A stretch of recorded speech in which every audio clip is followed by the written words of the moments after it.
Welcome everyone to today's live stream, episode 23 of our Starfield gameplay series. I'm Commander Jorval, and I want to thank you for coming along on our journey today. So, on some admin notes, most of the admin notes are about the latest update.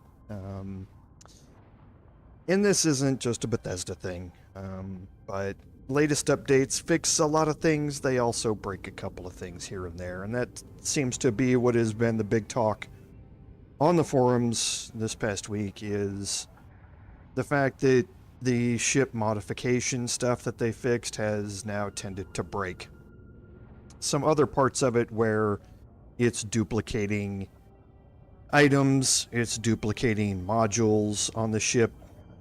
It's also, annoyingly, all of the things that are in your cargo hold, or that are in your ship, get duplicated and placed in your cargo holds. You can end up with literally thousands of items in your cargo hold under the miscellaneous section.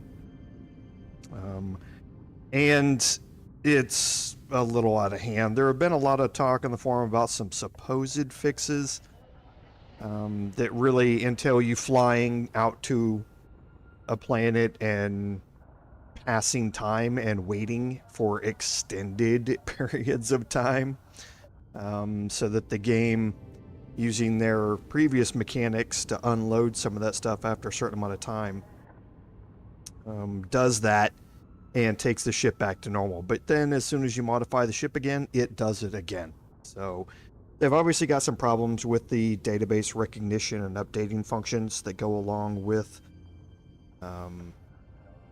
the ship modules itself and how that all works. It's been honestly a rather buggy mess since launch, as evidenced by your whole ship gets duplicated sitting on the landing pad type of thing, and then when you come back to it, you can't get in it because the phantom ship is actually really there on top of yours and everything's closed up. So there's been a lot of issues with ships on pads and the modifications of them, and this is another one. So until Bethesda releases a hot fix for this, I'd be careful modifying your ship, making changes to the modules and that sort of stuff.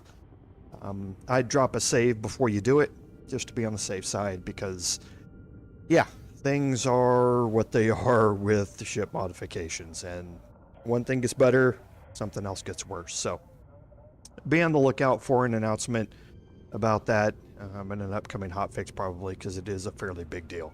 So other than that, not really a whole lot on the Starfield news front, so we will go into our recap. And at the end of last week's episode, we had completed a couple of important quests. We finished up the Operation Starseed quest and worked through the bug that happened with that. We went and did a quick side quest called Blast Zone that was previously bugged but has now been fixed in one of the patches. So that went through perfectly fine. We went through the Loose Ends quest, where we got to make Aurora for ourselves. And then we went through the Ground Pounder quest, and that was really a bunch of fighting, both in space and on planet side. So today what we're going to do is jump back in where we were here.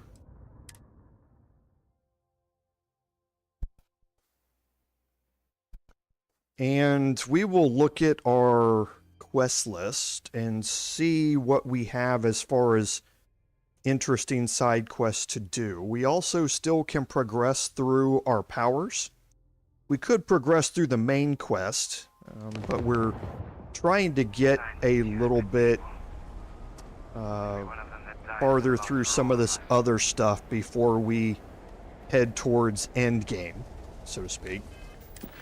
So let's take a look and see what we have here. So we obviously have some powers that we can find, and we can do some more searching around in different locations to find them. We have a couple of quests sitting here, Fueling Greatness and the Audition. The Audition is pretty fun, and that's something that we may want to look at. And then we have a bunch of activities here, and all of these activities, well, most of these activities are going to lead to a side quest of some sort. So we have a few that aren't. We can tell May that we want to run the Red Mile, and that's going to keep repeating, and we can keep doing it ourselves. So we can certainly go and do that. We have a couple of things left over from when we joined the Constellation that are down here that we could certainly do as well. All of the others are going to be side quests or advancements of our companion quests in one way or another. So I think what we're going to do is we're going to start with the Audition. Like I say, this is a pretty interesting side quest that has a really interesting conclusion, possibly, based upon how you play it. So that is over here on Volii at Neon.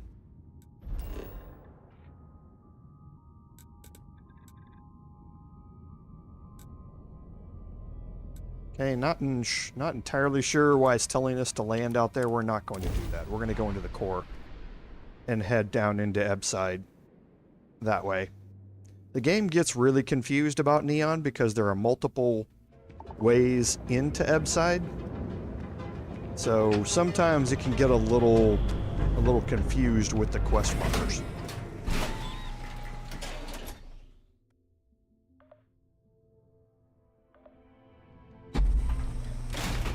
Ebside's a bad place for tourists these days.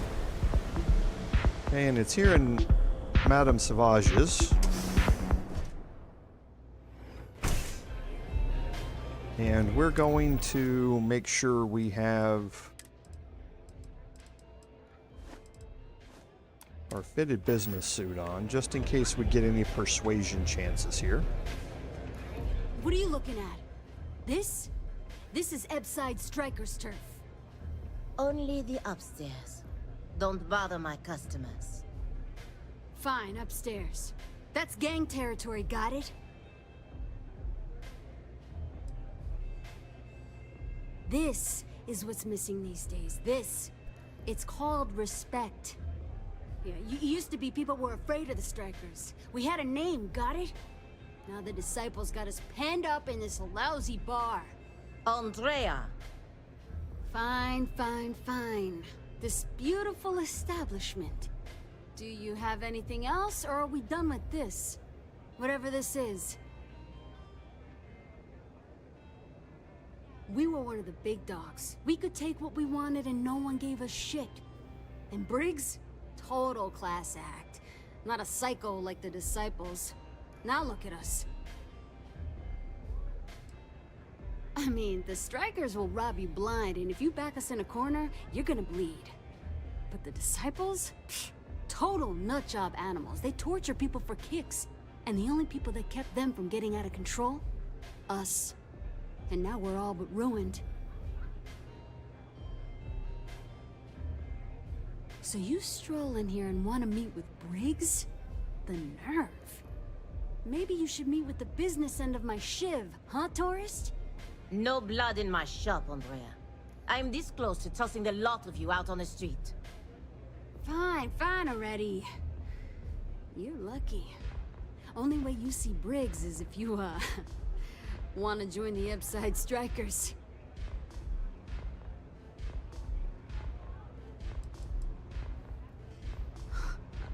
Oh, nothing. Joining us now is great. People are banging down our door to go down with this ship. You know, I'll just do that. Right now. This ought to be good. Sure, let's go meet the boss.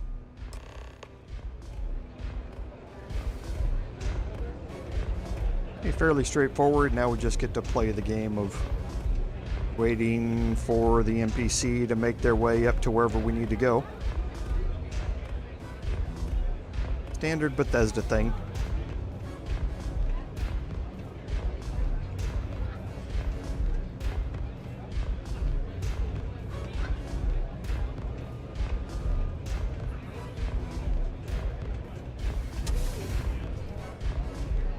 Strikers are upstairs.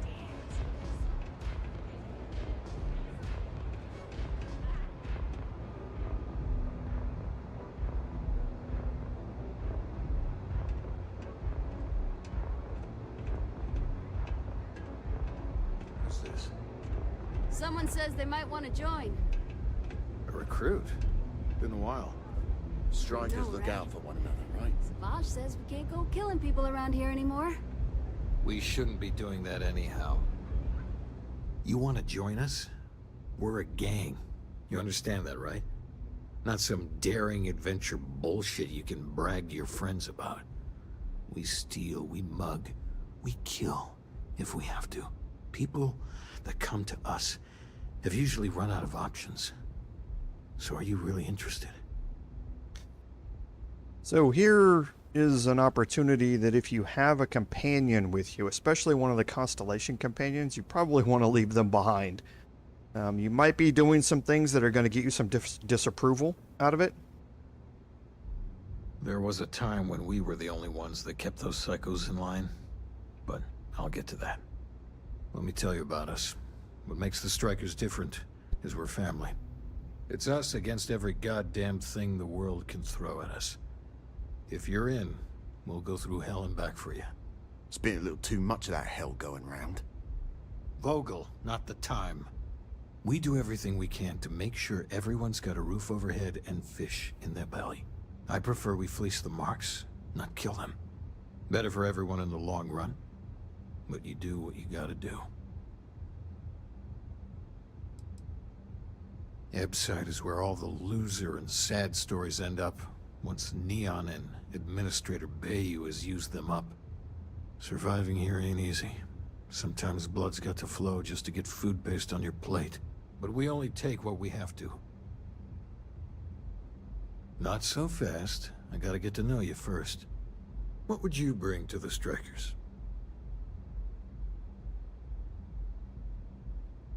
Very useful.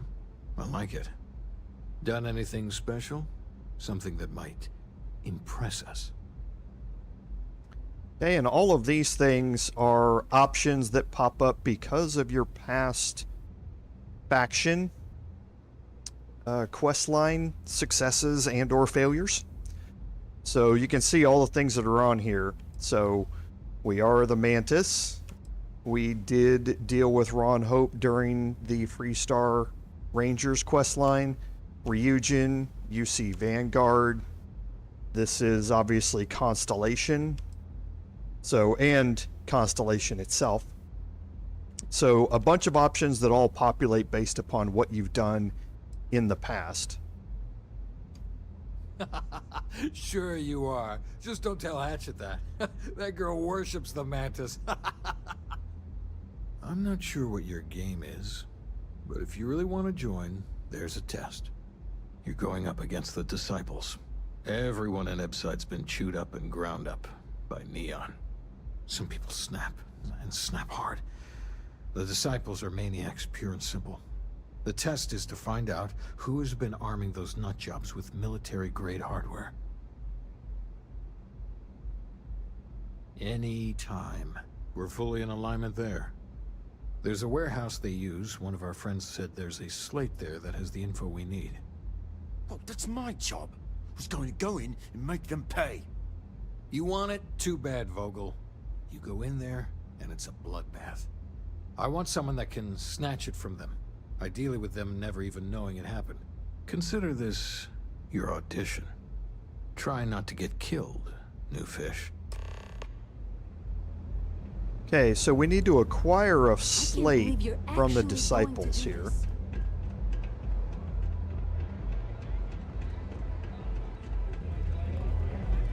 What's up?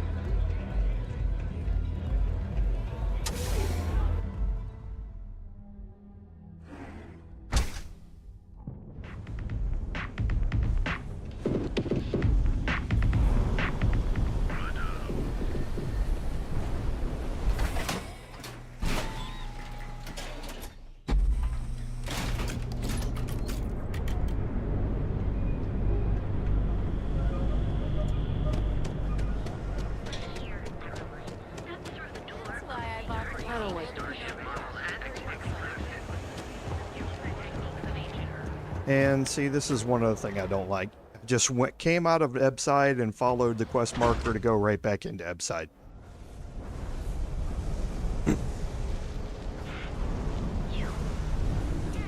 Okay, now with this, there are multiple ways to deal with this, but this is also another one where things can go a little badly. And that's because there's going to end up being a fight out here in some of the public areas, and that fight can spill over into the civilians quite a bit. And that can lead to some pretty bad things, especially with certain NPCs that can give you other side quests being killed because of it. So we're going to kind of drop a save here and see how this is going to play out.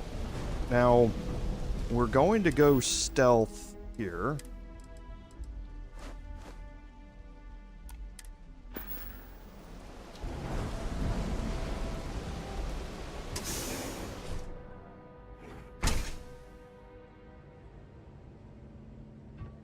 Okay, you can see that we have a disciple there on the far side. Our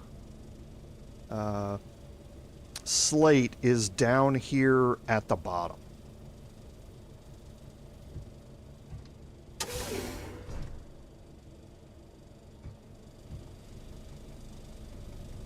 Okay, and you can see that we have another disciple there, and we can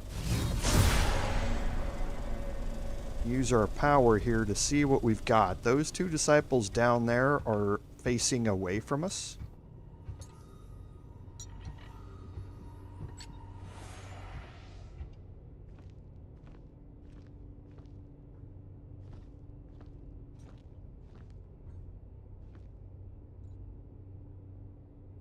And you're gonna want to sneak up on this slowly.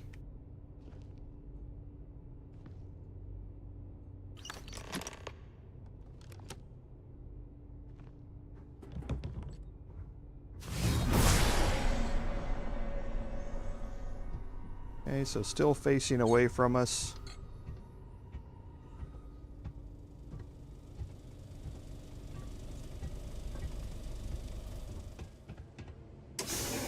And we're good.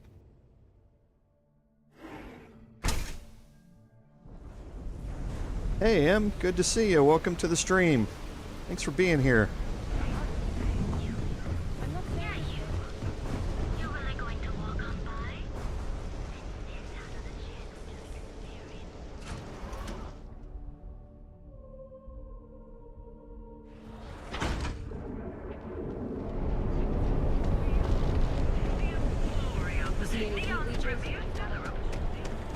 Okay, so now what we need to do is head back, drop the slate off. And like I say, we're going to be on the lookout for how this quest continues.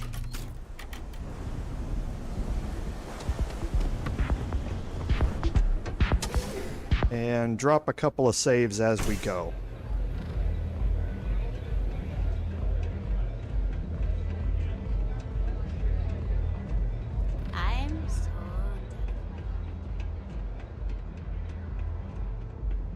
Don't break a leg. There's no shame if you just walk away and go back to your pretty... Because it's an audition. So you did the job, and nobody had to die. That was one hell of an audition. So you're in. Everyone thinks the Ebside strikers are out for the count. But now that we know where the disciples are getting their guns, I feel the tide is turning. Trying to score points with the boss. Smart play, new fish. You might want to say hello to the rest of the gang. They should be friendlier, or I'll make them friendlier. After you take some deserved R&R, hit up Hatchet for any gear you may need, and a job I got in mind for you. Okay, so we did pick up a a set of striker maskware. You can speak to Hatchet here, and the display of power quest is automatically started. Huh. So you survived. Andrea thought Briggs wanted you dead, so he sent you away. Andrea was wrong.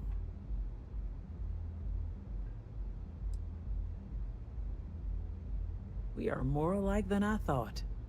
Everyone is hard because they have to be. These streets and alleys are all I know. They chew up the weak, they leave them broken or dead in the gutters. So don't be weak.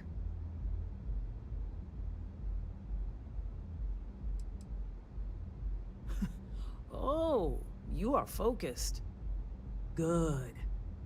So the job is, we let the streets know the strikers are back. We have signs. Signs that indicate our turf. Hacking the signs is easy. Getting to them or fighting any disciples there, that is the challenge. Briggs said he prefers no blood. But I say, make the disciples bleed at every chance. Here are 3 locations. Good. If you need things too, I can hook you up. It's my job to make sure all the strikers have what they need. Good luck. Okay, so we're supposed to hack 3 signs. What can I get you today? Once we pop out of Madame Savage's, you'll see the quest markers will differentiate. You will have 3 different locations to go to. Now, these are guarded one way or another by various groups here. So, from here, I'm going to take a right. I want to follow these stairs up. We can take the elevator here down to the underbelly.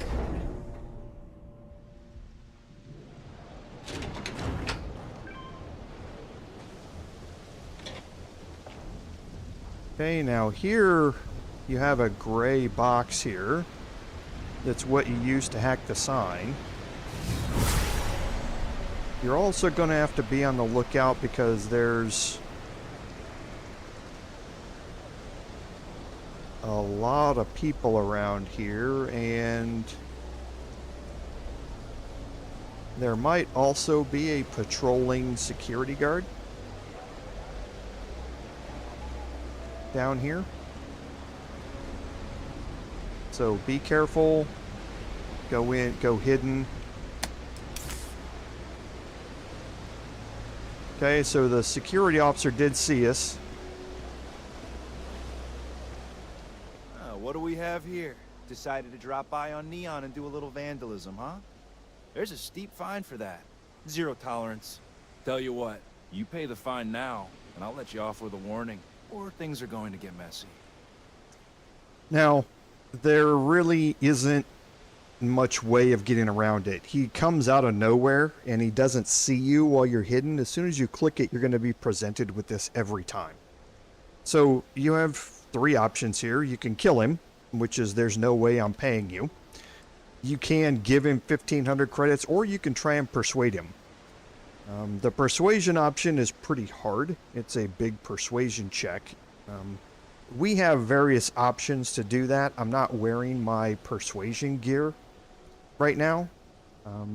So I'm just going to make sure that I've got this taken care of, and I'm going to give him the 1,500 credits. I got millions of credits to spare, so I'm not too worried about it. Okay. So from here, we're going to head over to the other elevator.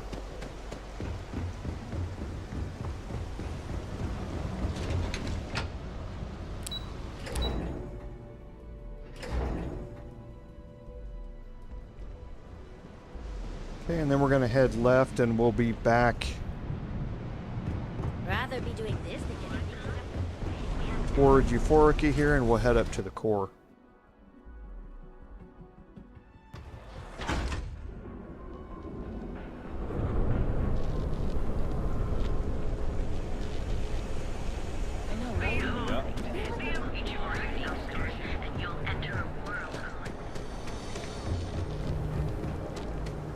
And And all the way down here, we recognize Legrand's Liquors here from last time. And again, we have another security guard here. They like to set up shop in old facilities, places abandoned in the colony. That way, they can strike anyone.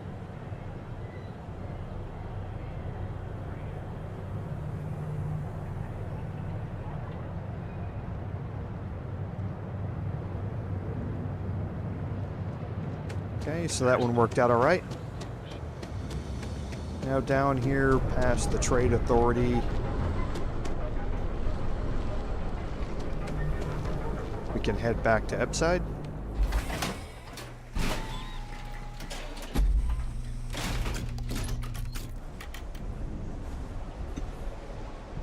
And this one is the longest of the ones to get to, and there might be some combat that we have to deal with.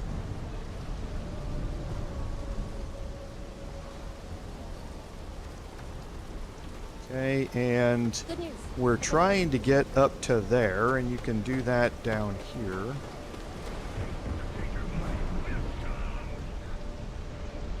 At the stairs. Right here.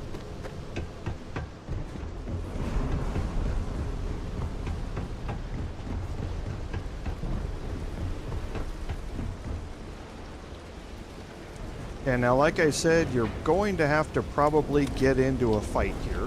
So just keep that in mind. Okay, so we have some disciples that are out here. You can see that facing away, walking away.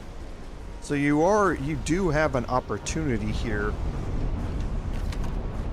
to get in here and take it, but you're not going to be able to do it by walking across these bridges to get there.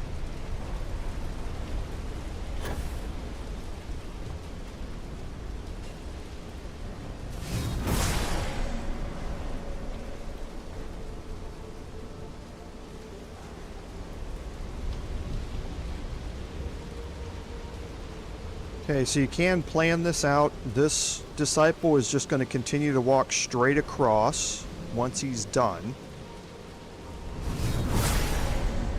So we can keep an eye on this one here when he goes over there, and him when he walks over there, and see if we can get up there, snatch it, and get back in time. If we can't, we just take out the disciples.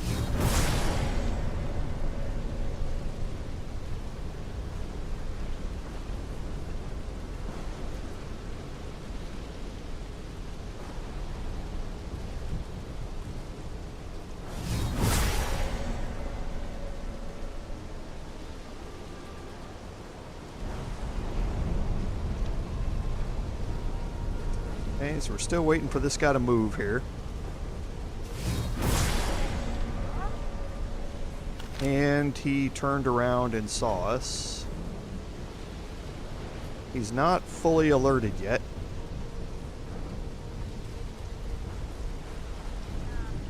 Okay, so we're good.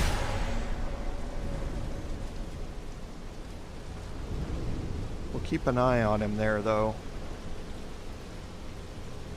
Okay.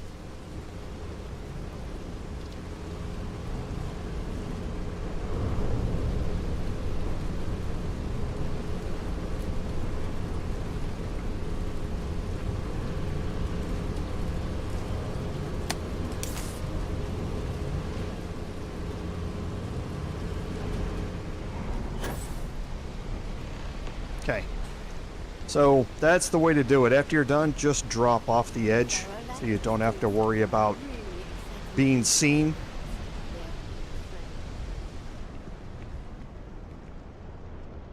Whoops. If I empty fish.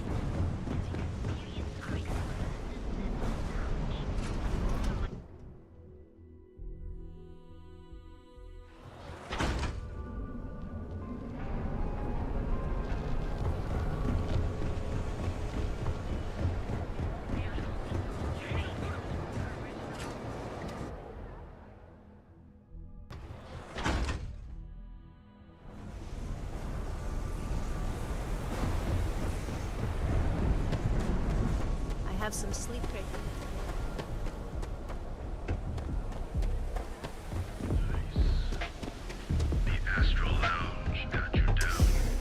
And we'll report back to Briggs about this.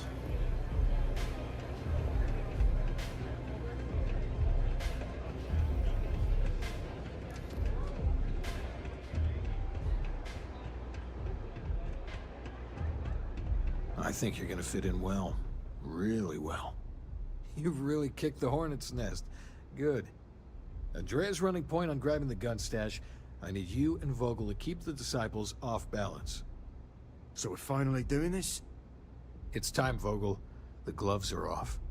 Both of you, keep the collateral damage down if you can. But it's do or die. Okay, now here, if you do have your companion with you, you can garner some favor with them by telling them that you're not going to hurt innocents. If people are in the wrong place at the wrong time, you might not have much choice. Gang fights are no holds barred, so make your peace with it. You two coordinate whatever you need to. I have a request. I know this is asking a lot. Newell's Goods has some armor. Not mil-spec ranger gear or anything, but better than the cast-off clothes the strikers wear. So if you could, well, spring for some armor upgrades, maybe convince Newell to sell it to us. I'm not asking for charity here. Any credits it costs, I promise we'll pay you back, with interest. Now's the time for those strikers to make a comeback. Okay, so we get a big chunk of credits there and some XP, and the display of Power Quest now transitions into the Showdown. So we can speak to Vogel here, or optionally, we can go get armor for the strikers. And that's what we're going to do first. Maybe you'd like to try a velocity. As soon as you talk to Vogel, you're going to kick things off. We're going to go try and talk to Newell instead.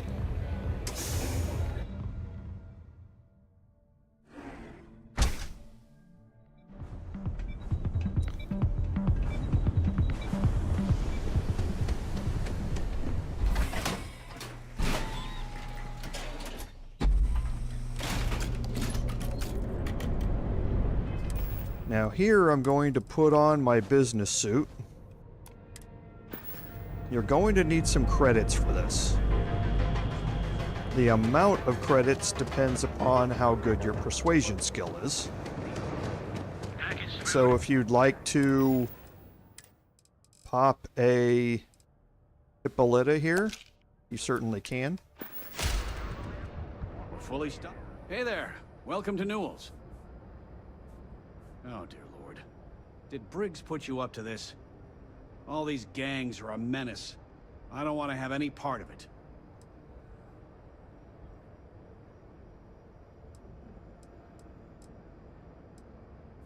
Because they're bottom-feeding parasites. They steal and murder, and security couldn't care less. Us businessmen have to draw a line somewhere, and this is mine. I've known Briggs for ages, and he's not the problem. It's people like Hatchet and Andrea. They're dangerous. They are definitely the lesser evil. All right already, all right. You pay and I'll send Briggs his armor. But this is a one-time deal. I don't want anything to do with this madness after that. Okay, so he's gonna give you two choices here. You can pay the 8,000 credits, or you can try and persuade him. That's not a discount. That's robbery. Okay, we need 6 persuasion points out of this. I'm glad you understand the position I'm in here.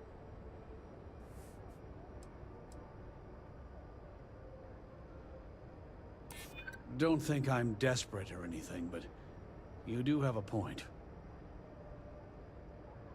Yeah, I hope so. Fine, fine. You can have your discount if you just stop your yapping. I'll get the armor over to Madame Sauvage. We're done. Okay, so that saves you 3,000 credits, but you still end up paying 5,000.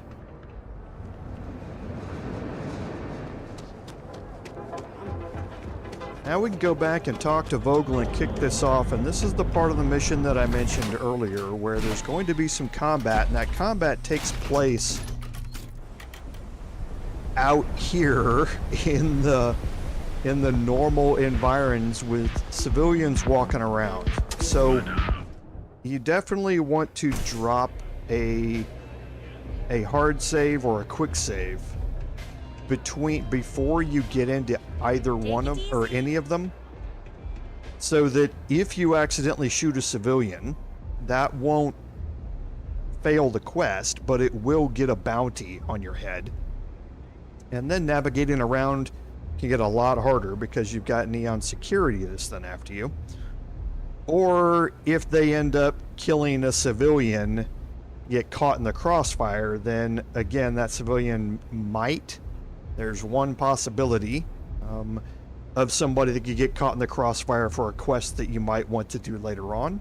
So always drop a save before you go into these. So you don't need to do it here before you talk to him. Finally, Briggs is going to let me kick these disciples where it hurts. I've been telling him to let his best man loose for weeks. So thank you for changing his mind.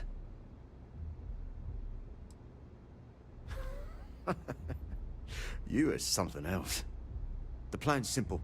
We hit the street runners hard in as many points as possible. Maximum chaos, right? Then Andrea can waltz into their weapons cache, snag the big guns, and then the real fun begins. Well, Briggs ain't the only one thinking round here. Here's 3 groups of street rats for you. Me and my boys will take some others. Fun time. Okay, so there are going to be 3 different spots that you have to clear Can I here. get you something?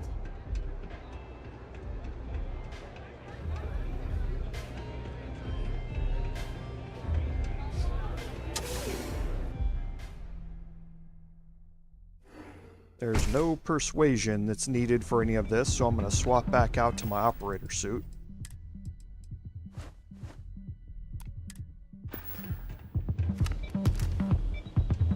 Okay, and you can see the 3 different locations here.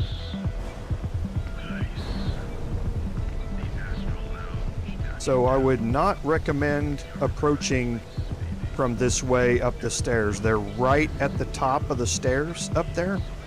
And if you've got civilians all around you while you're trying to walk up the stairs, you can walk right into the middle of a huge firefight there.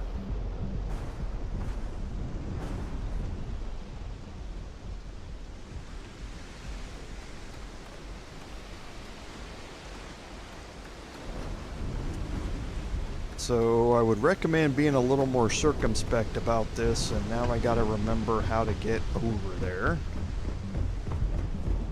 Because I don't want to go through there either. I think I have to go up to get over there.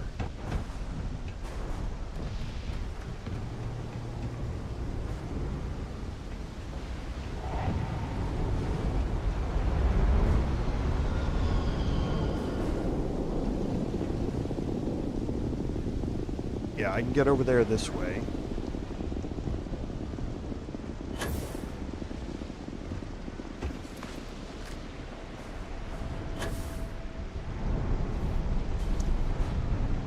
Okay, I'll jump up here first.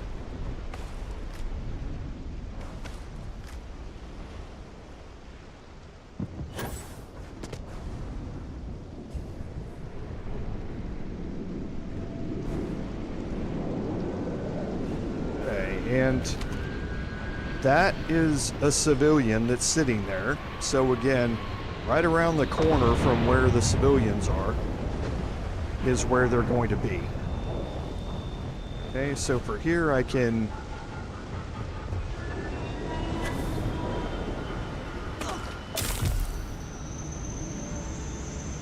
Okay. So what do I need? Blue.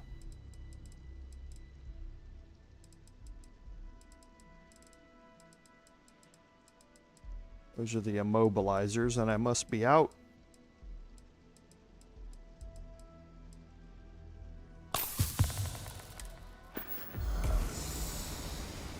Okay, so I'm going to try not to get the civilian killed. So here you drop a quick save. And you can see there's going to be 5 of them here that you're going to have to deal with. And that civilian's walking right through the middle.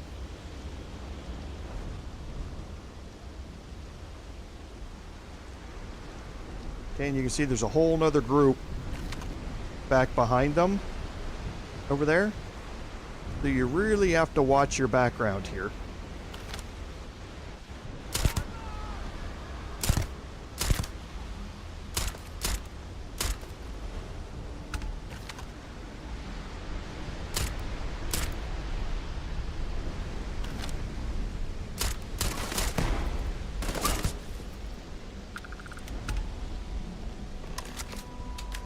Okay, so there's one down. And again, a whole bunch of stuff that you probably don't need because they're such low level. Okay, but that one went okay. And now from here you can just move down one after another and take them in a line. So that's why I suggest approaching that way first.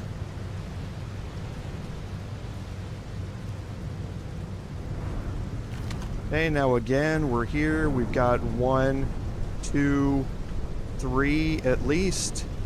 And you've got civilians running all through this area. So I don't think, yeah, there's not another way that goes down. But they're all facing away from here. And you can see that we have 1, 2, 3, 4 in this group.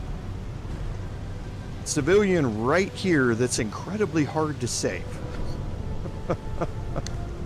Just incredibly hard.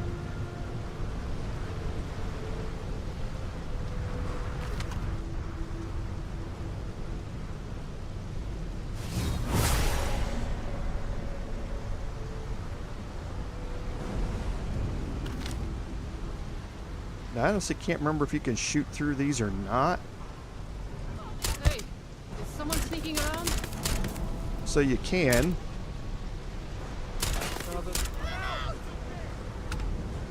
Just not all of it. Come on. Get out of the way, civilian. Was that 1,000 crit?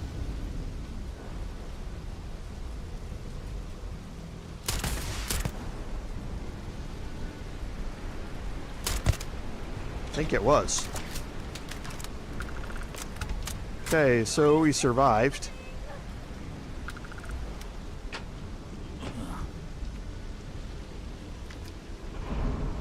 He gets a little crazy sometimes, and if they walk in front of them or try and run away while they're shooting, it's game over.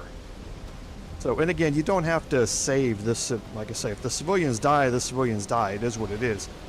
You're not going to fail the quest.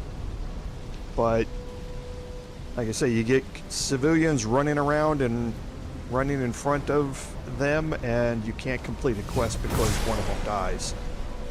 Things get a little ugly. So we have 4 here, I believe. Yes, we have 4 here. What happens here is the people in chunks tend to die. They tend to run towards you. And a lot of times they'll be firing when they come out of here, and they'll just kill everybody sitting at chunks. So, again...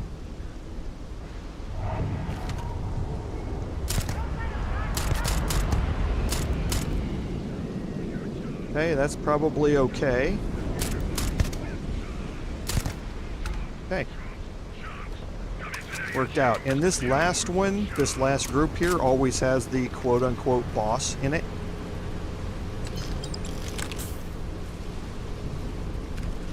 And there's the Hippolyta replacement.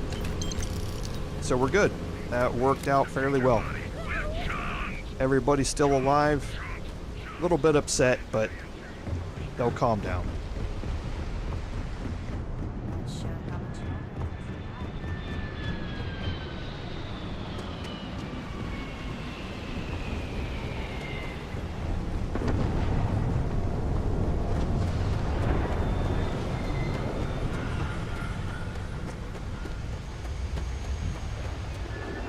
Where is this quest marker leading me? Let's just head out of Ebside, because this is warehouse 2, right? Yes.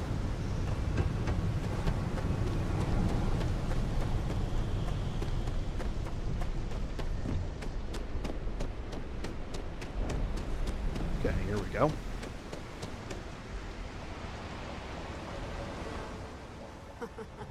We got the guns, new fish. Went in, pop, pop, pop, and the cash is ours. And that's thanks to me and my new best mate. Hit any problems on your patrol?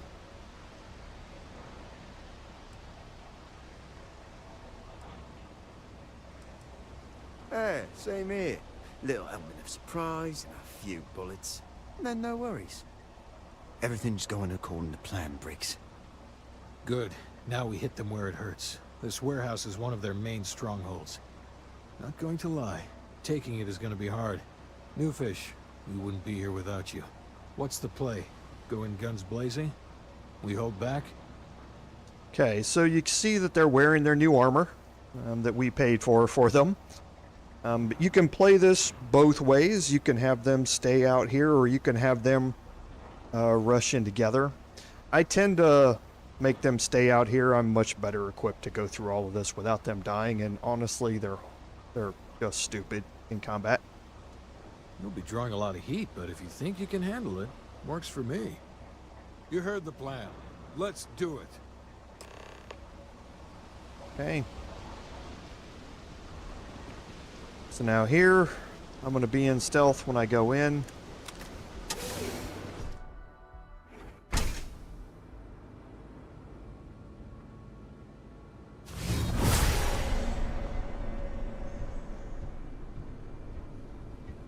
Multiple ways to get into this room, but you can see we've got 4 here, it looks like. And you have to be careful because, again, some of these detection cones are a little weird. With these guys, there's a little slot here that he can see you through, like right through here, so things can get a little weird.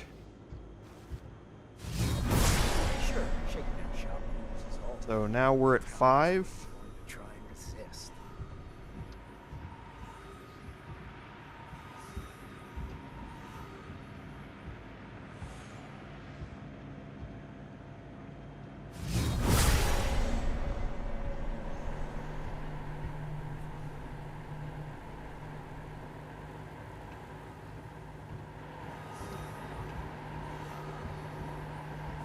You don't have to do this stealthy at all.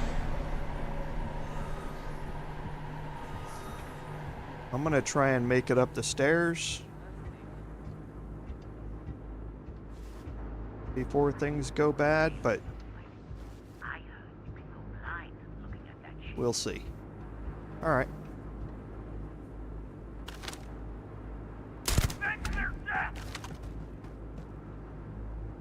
And all this does is keep you from getting attacked from a bunch of different directions at the same time.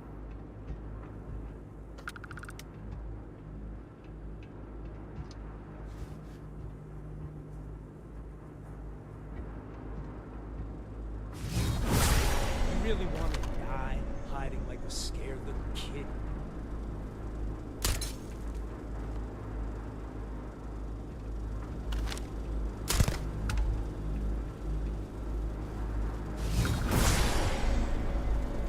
Can't hide forever.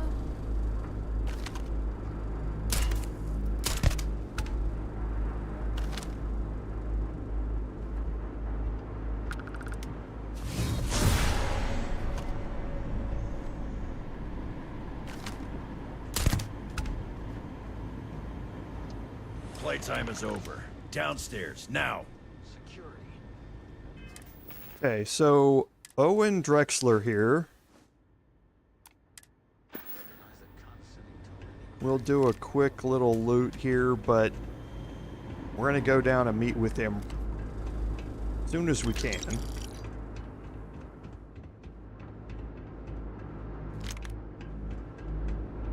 can see the strikers are down here.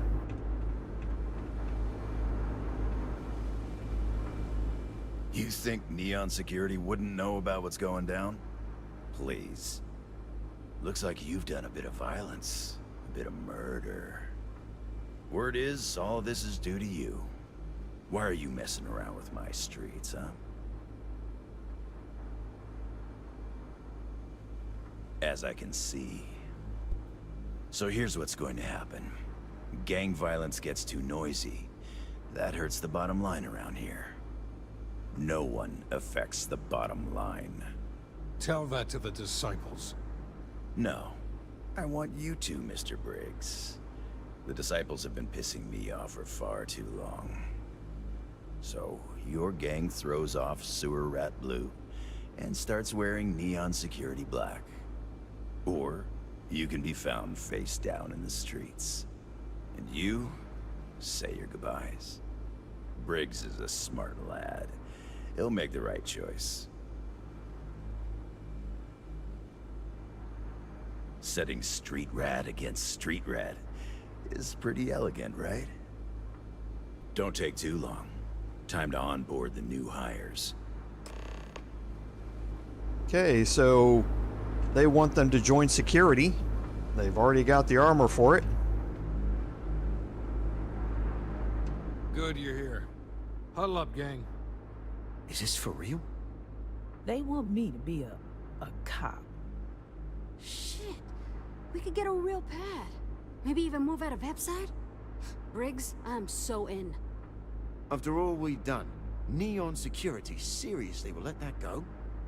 I don't see why not. Do you really think anyone cares who stabs who in Ebside? What's your take?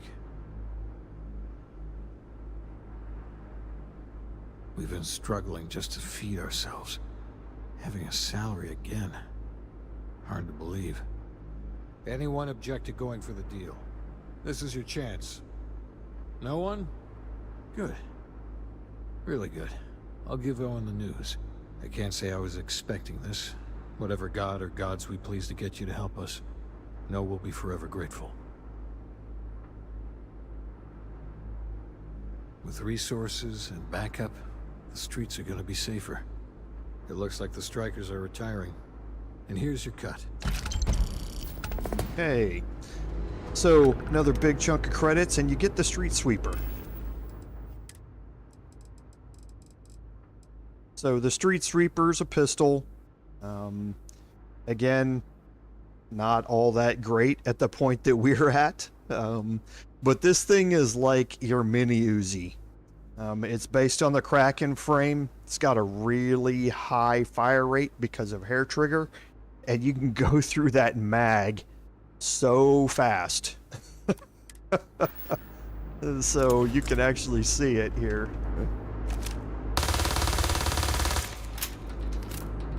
So it is definitely your mini Uzi type of weapon.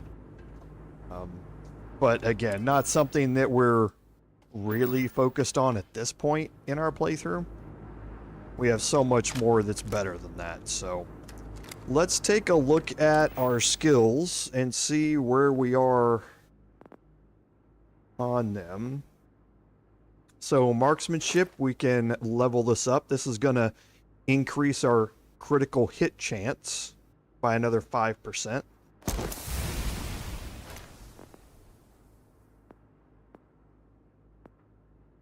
Okay, so our sniper rank, we can take this up as well. This is going to give us a 25% critical hit chance on headshots with our scoped weapons. Rank 4 is really where things get spicy, with scoped weapons doing 50% more damage while you're using the scope. And sharpshooting, we still need to keep upping that. So a couple of ways to keep upping that. Remember, critical hits are chance-based. So the more hits you do, the more opportunity you have to get a critical hit. Now, some things are going to increase that chance by quite a bit, like headshots while aiming, and increasing your marksmanship overall. So we have an 8% chance to do it here with non-automatic ranged weapons. Okay, so if you can use your semi-fire weapon, your semi-automatic weapons in fast progression with firing a lot of shots, then you up the number of critical hits you're going to get because it's chance-based. So something to keep in mind, that you don't necessarily want to go around with your hard target or something like that because it's so much slower to fire, or your mag sniper, which is even worse. But go with something like your Beowulf or your Grendel or something like that, and as long as it is not fully automatic, then you're going to have the best opportunity to be able to do it. So just keep that in mind. Since it's chance based, the more hits you do, the more likely you are to get a critical hit. Okay, so we're all good in here. And now, at the end of that, the strikers are no longer, but Neon Security got a little boost in their police force, and you helped them out in the meantime. So, a good thing to have.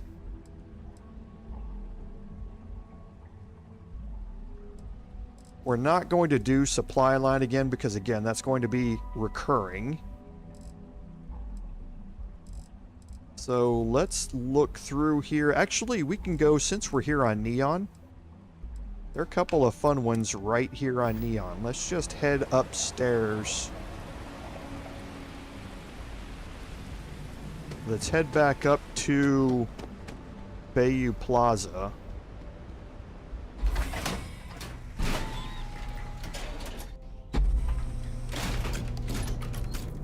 There's a couple that we can do up here. I still have my business suit on. So we were just there. So let's go back to... Actually, we can do this one. We can do bare metal here. Need a weapon? Core Kinetics isn't the only game in town, you know. Okay, so if you listened to him when you were walking by, you've talked to him in the past, you learned that Styx, which is his combat robot right next to you on the left here, has had graffiti painted on him. You'd do that? Huh. Okay. Maybe I misjudged you.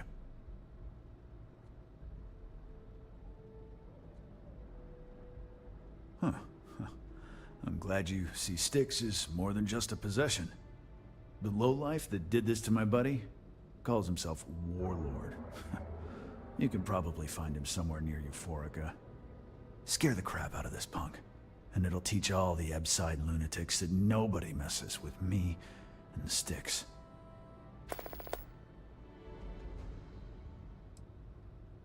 Warlord's one of the Disciples, one of Neon's street gangs that claims it owns Ebside. A few years back, the gang tried to break in here and rob my place, but Styx put one of them down and sent another to Reliant on a stretcher. He and his buddies have been harassing me ever since, mostly by scaring away my customers and stealing my deliveries. Warlord still swears he'll get even with me, and he came pretty damn close when he somehow managed to disable Styx and sprayed him with paint. It feels like it's only a matter of time before he gets past Styx, and I'm done for.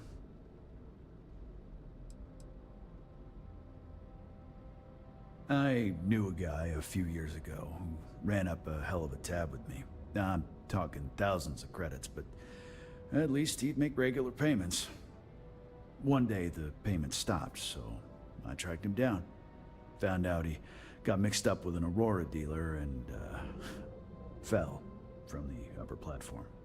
Since I had a legit claim, the city awarded me his property, which amounted to the contents of a storage container. Guess what I found inside? Took me a few months to scrounge up the parts, but I'd say I did a pretty decent job getting Styx up and running. Okay, so... Sometimes Styx... Here's Styx. You can see the graffiti that's been done to him. So let's go find this warlord that he's talking about. Now you're going to have a persuasion option here. during this, so make sure you've got your persuasion gear on.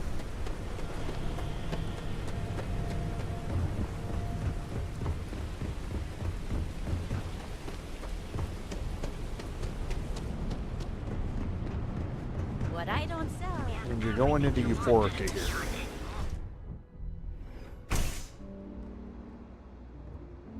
I passed by the store today, boss. Your tags. You like art? Then you should see the tag job on the robot at Neon Tactical. It's my best work.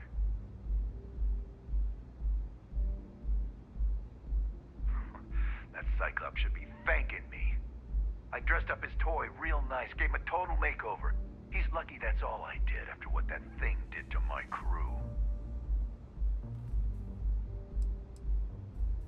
We tried to rob his store and reload our crew. That's when his little toy unloaded on us. Lost some good disciples in that group. If anything, that freak should be paying me. I thought it was pretty clever. If I trashed it, it'd stink for a bit, but he'd get over it. So I took a can of spray paint and put my tag on it.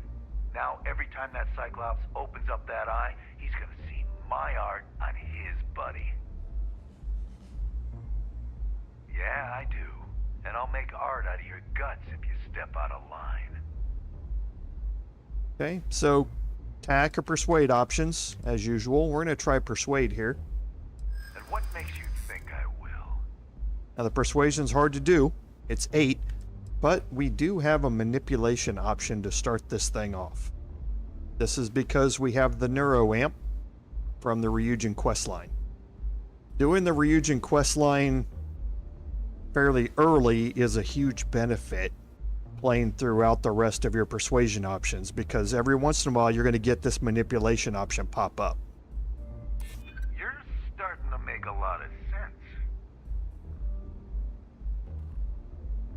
Damn, you're annoying. Yeah, it's hard to predict crazy. Never know what he might do. All right. The Cyclops is one thing, but I know better than to mess with you. Besides, that Model A shredded my gun arm. I can't aim straight, let alone paint.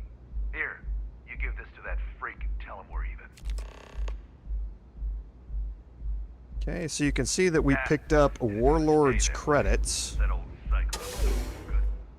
Basically what we did was convince him to pay for the damages.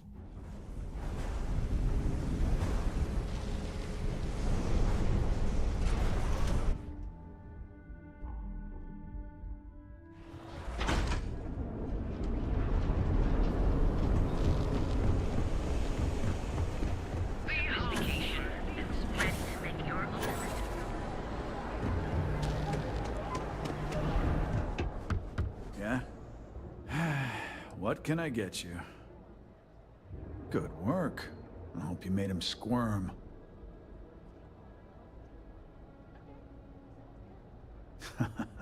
Good. I bet that punk shit his pants when you threatened him. Thanks. Styx is gonna get a new paint job, a coat of wax, the works. He's gonna look brand new. Oh, and here, for your trouble. Styx. Hey, so another big chunk of credits, some XP.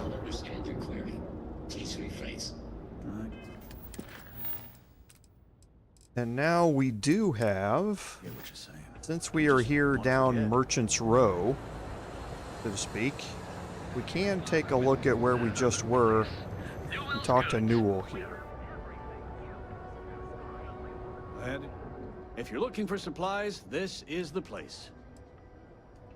I'd say the majority of the guards are rotten, and the few who aren't simply take a paycheck and look the other way. They have Neon completely under their control. The Freestar Collective's own security doesn't even maintain a presence here. If it wasn't for the Freestar Rangers outpost, there wouldn't be a shred of justice in this entire city. I arrived in Neon almost, 20 years ago? I had gotten a job at Xenofresh through a friend, started working on the loading docks. After a few years, they moved me up to Kazanbas processing, and that's where I met Rosa for the first time. She was my supervisor, but we hit it off right away. It wasn't long before we decided to quit Xenofresh, get married, and start our own business. We've been in love ever since. Now, if you listen to him while you're passing by, you learned, or when you first talked to him, before you can trade with him, he'll tell you about the merchants guild, so to speak, that are trying to combat some of the corruption with Neon Security and stabilize their prices. So Seagard down at Seagard Outfitters has been unwilling to join. Oh, okay. Yeah, that'd be extremely helpful. I honestly don't know what to say. Fair enough. Just be careful when you're dealing with Sigurd. He can be surprisingly unreasonable when he's cornered. And that starts the All for One mission. The first time I brought up the subject, we got into a huge argument. Sigurd said he had every intention of paying Neon Security and that it was final. After that, I tried to speak to him a few times, but he's always been too busy to spend the time to sit down and have a decent conversation. It's obvious he has no intentions of talking to me anymore. I honestly don't know what I did to make him so angry with me. So I want to check something Let me know first. if we can make a deal. I didn't check this in my personal playthrough, but let's see. So we have a calibrated Explorer spacesuit here for 20,060. So let's just keep that in mind as we go through this, and kind of anxious to see. Yeah, so the calibrated version here is still quite a bit lower than the superior version, obviously, that I have. But Explorer is another one of the top tier of armors. So it gave me an optional to talk to Rosa here. Welcome to Newell's. Let me know if you need help with anything. Oh my, do I? That's awful. I should be taking better care of my customers. You'll have to excuse me. With all the ruckus my husband's been making at the Merchant Alliance meetings, it's difficult to get any rest. Poor old man has himself mixed up in a foolish crusade against Dietrich Sieghart, who he's angry at for paying off Neon Security. I don't believe he is, no. I think my husband has Dietrich all wrong. He's probably doing what he has to do to survive. Just, please don't tell James I said that. I don't want him to think his own wife is doubting him. I have no idea. Anytime the subject comes up, it turns into an argument. Frankly, he's so obsessed with this Dietrich situation, I don't think he's listening to me at all. It's just a feeling that I have about Dietrich. I'm sure he's paying off Neon Security because he has no choice. He can't afford to fight back like my husband expects. Well, thank you. I can't remember the last time a total stranger walked into our store and offered to help. It would be so lovely to see my James happy again. He used to smile at me all the time, you know. Now all I see is worry on his face. I suppose you can speak with him about it if you like. But perhaps you'd like to browse our store a bit before you do? Dietrich is actually quite a lovely man, though lately he's been under a lot of pressure, which has made him rather bitter. When we first opened our business here in Akuchi Market, he was actually very helpful. Offered us advice. Didn't treat us like competition at all. I'm sorry, I just don't believe Dietrich is doing anything wrong paying off Neon Security. We all do what we have to do to survive in this wretched city. Unfortunately, my husband is convinced that fighting City Hall is the way to solve all of Neon's problems. I think he's wrong. Stop by again soon. Okay, so now we can go talk to Seaguard down here. Manaya Adams is looking for someone discreet for a job. Apparently, Hey there.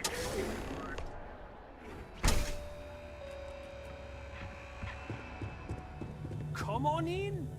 Welcome to Sick Heart's Outfitters. Yes, I'm aware of James's objections. That's partly why I don't go to the meetings. But if I don't pay Dexler, I'll lose my business. And what good would joining the Alliance do then? So, really, I don't have a choice here. If they want to fight Neon Security, they can. But I need to protect my livelihood.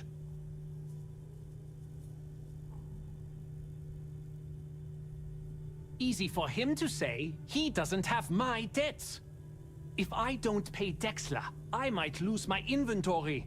And if I lose my inventory, I'll lose my store. Okay, so here you have a persuasion option. And why is that? Fairly easy persuasion option, especially if you have talked to Rosa. Rosa, that optional that you do, gives you a free 5 points, basically. The light blue options are options that are opened up because of other things that you've done during or before this quest started.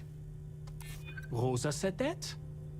I remember when her and James first started. They were very green. It was a different time. Okay, you've convinced me. I will stop paying Dexler his safety assurance fee.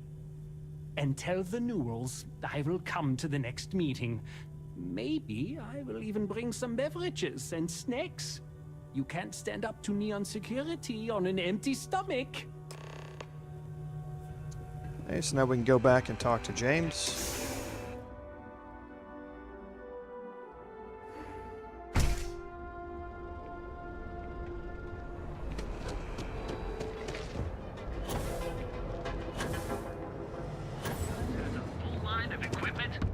Have a moment.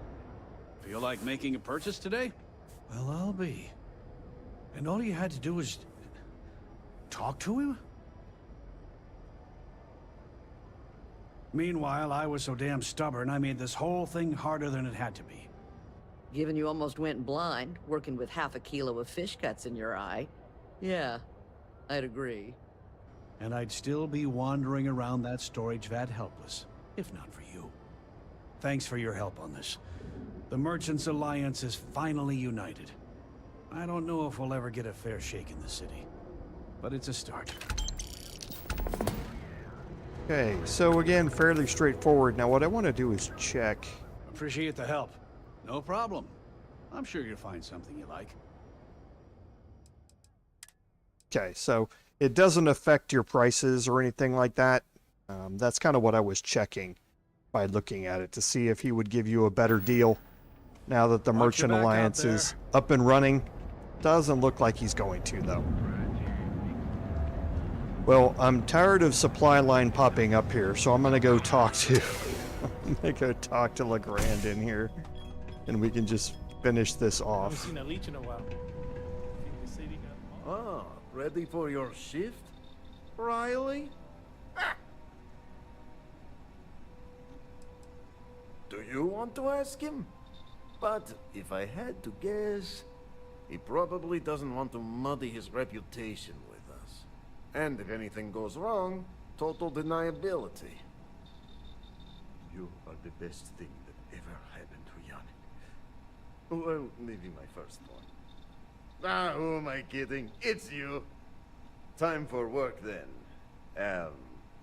It was Riley, yes? Yes, Riley. Okay, now this is going to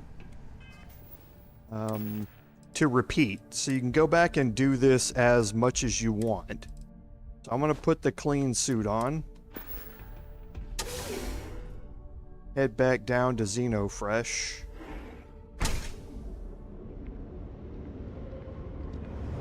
And once you complete it, it's going to move it down to an activity. So it won't be up there at the top again. I think that's what I remember. It's been a while since I've done these.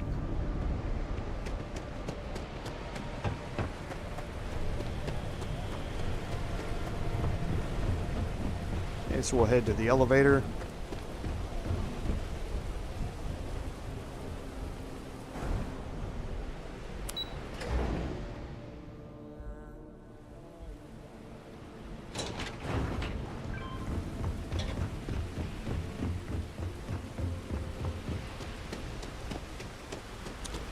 And when we finish this shift, we're going to be able to get the location of another drop.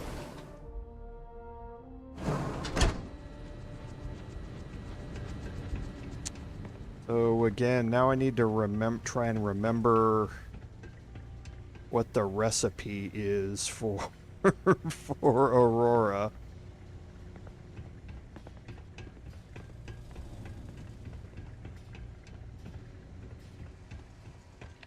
There a research bench around here?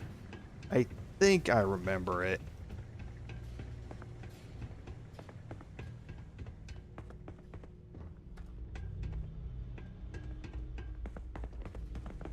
Can this wait? I need to wash the fish smell out of this clothes. Okay, well here we go. So unprocessed, so 2 hallucinogen. Okay, so I was right. So chasm bass, benzene, 2 hallucinogen, and a stimulant.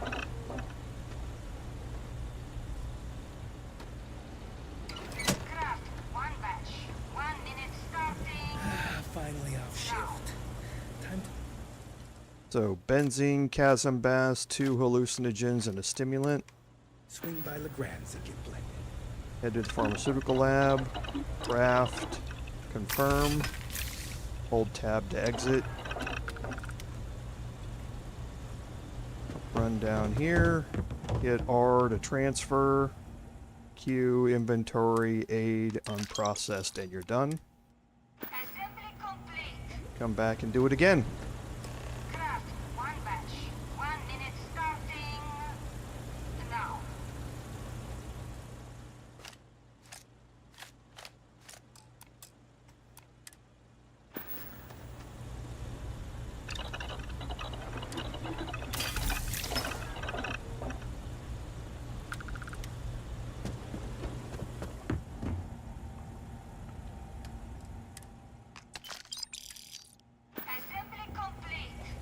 Ugh, they don't pay me enough to stick my hands in fish guts all day. One more time.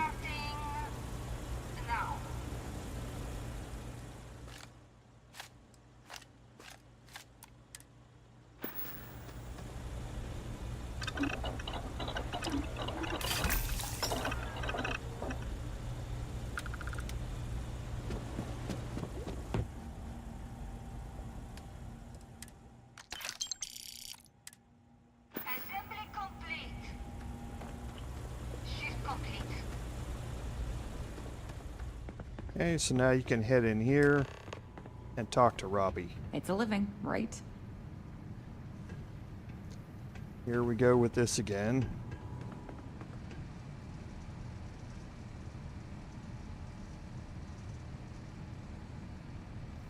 Okay, so it doesn't let you sit. Always nice seeing new faces. Okay, and now she gets up and walks away.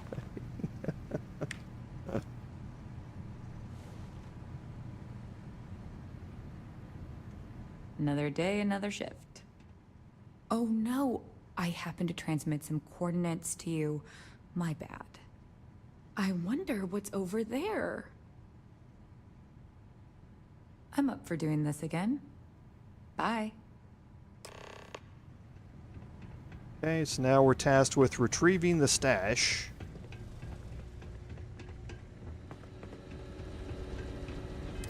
We can get rid of our clean suit.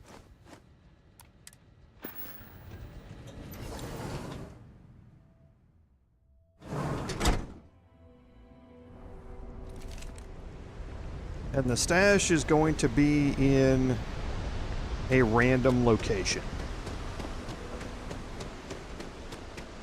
Well, random-ish. I think there are 6 different locations that it could be in. So your playthrough might not be the same here as mine.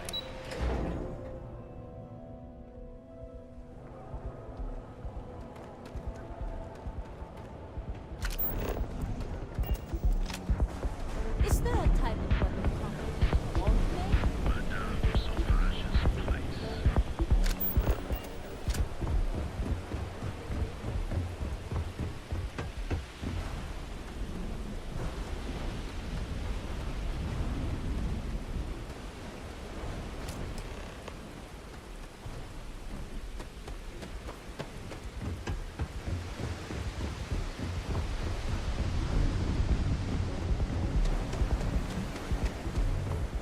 And you can actually see those crates just laying around as you're exploring Neon. And you can find out where those locations are. So, but they're all down in Ebside.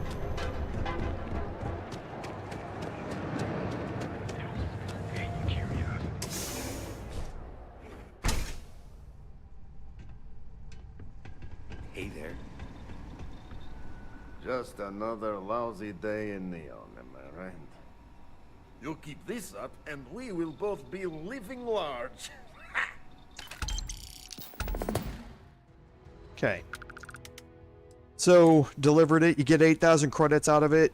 It's an interesting way to make money. no funny. And, like I say, you can continue to do it. It's repeatable. So, if you go down and...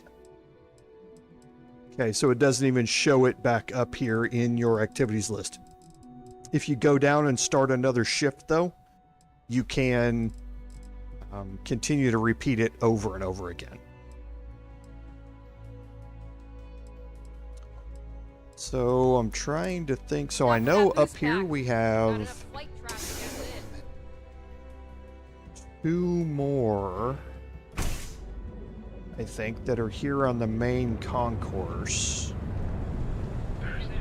And one is down at the mining league here. We can just make this a neon day for a little bit here. You can talk to Hello, my Saburo. friend. So glad you stopped by today. You would do that for a total stranger? Bless you, my friend. Bless you. I've come up with an idea that I'm hoping will generate a lot of interest in my business, and you were the final element that was missing. If you could bring these flyers to some of the other vendors in Neon, it would explain how we can improve our businesses as a group. Wonderful. Simply wonderful. You have no idea the weight you have lifted from my shoulders. I appreciate your help. If there's anything I can do, anything at all, please, let me know. Okay, so Certainly, let's my just friend. check his prices real quick, and I'm again anxious to see. So the arc welder's 2112. So we need to distribute flyers It here. was We good have of you 5 to of stop them by, that we my have to give out.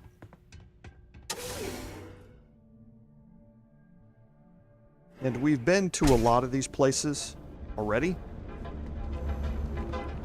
So first we can go back down here to Newell's. Newell's Goods has a full line of equipment. Just want to say again, I'm grateful.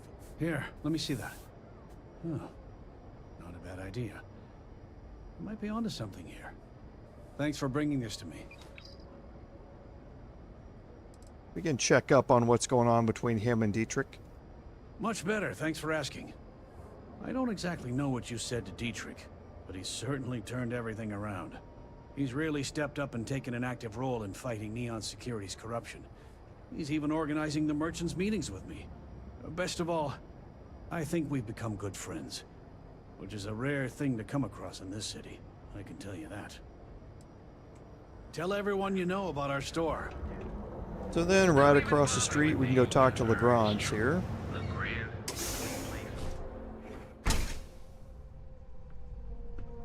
You good? Yeah. Time to get blended? Whatever. Just hand it over. I'll look at it on my own time. Got plenty of ice-cold drinks in stock. All day, all night. Okay, so now we need to kind of head down to the other end. You can go into Neon Tactical and try and give one in there, but he won't take it. So instead, head down to Seagart's.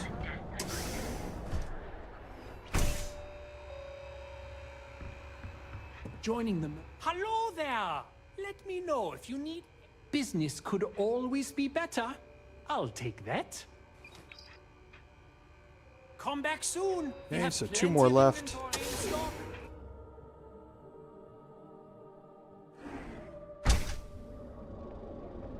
I'm going to turn left and head to the Emporium. That's where the real So, why did you drag me in here? Yeah. You said you wanted Are you sure you're in the right place? You certainly don't look like one of our usual clientele. A fortune? This place is way out of my price range. Hey, you're the one that told me she has I cater to the high-end client. Affluent, intelligent, and successful. In Neon, that would be what we call the upper 10%. Yeah, I guess. Take a look around. If you find Oh, something. my apologies then. Please forgive my disrespect. We have quite a few, shall we say, thugs that find their way into my establishment and create a disturbance. In fact, there's a particular Seoka member who calls himself Headlock, who repeatedly torments me by damaging my goods. Ah, yes, the authorities. Neon security. Corrupt, bumbling idiots who couldn't solve a crime if it occurred right in front of their faces. Anyway, I've already taken up too much of your valuable time. Was there anything else I could help you with? Okay, so we're going to come back and talk to Tevin here in a second, but for now we can give him a flyer. Oh? Well, maybe I'll give it some thought. Maybe. Come back soon. You never know what we'll have for sale. And the last one is again just across the street for us. At the Volai Hotel.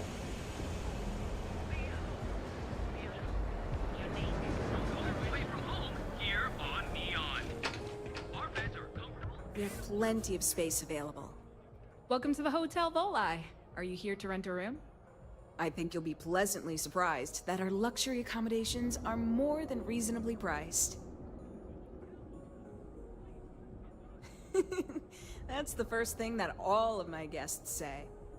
My hotel is completely free from administrative influence, so you can rest assured that you'll be actually getting the best value for your credits.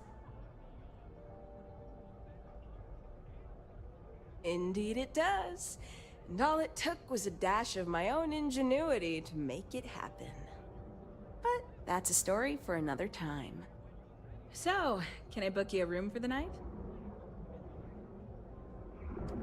Oh, thanks. I'll definitely give this some thought. It couldn't hurt. Okay, so now we can go talk to Saburo again. Plenty of amazing rooms.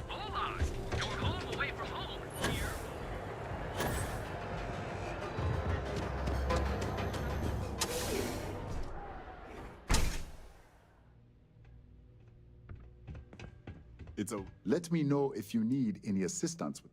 Ah! Thank you so much, my friend. I believe that this will be a great boon for my business. Thank you for taking the time to do this for me.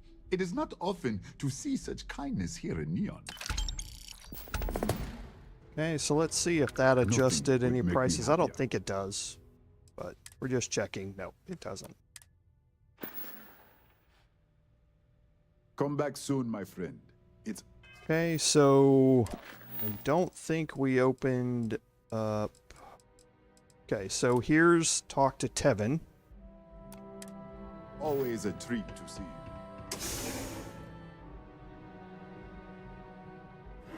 And I believe this opens up the mob mentality quest.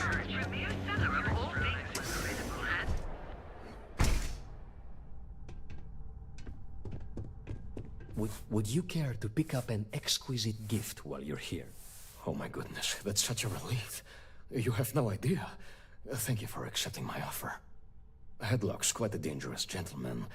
I believe you can find him hanging out somewhere in Epside near Frankie's Grab and Go.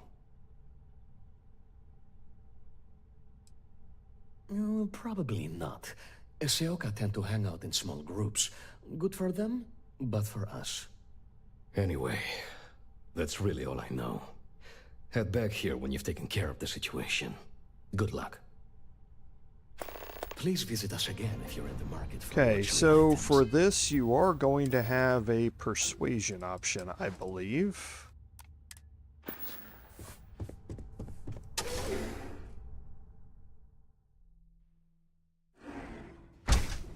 So we've talked to Frankie before.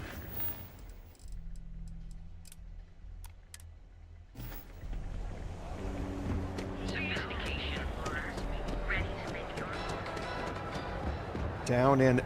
Wow. Hello. Okay. Alright. Are we good? Okay. Okay. Bethesda physics. Okay. Thank you. Nothing like falling out of the world to make you wonder when your last save was. Okay. Not sure if those were Wouldn't be a Bethesda game if you weren't falling out of the world.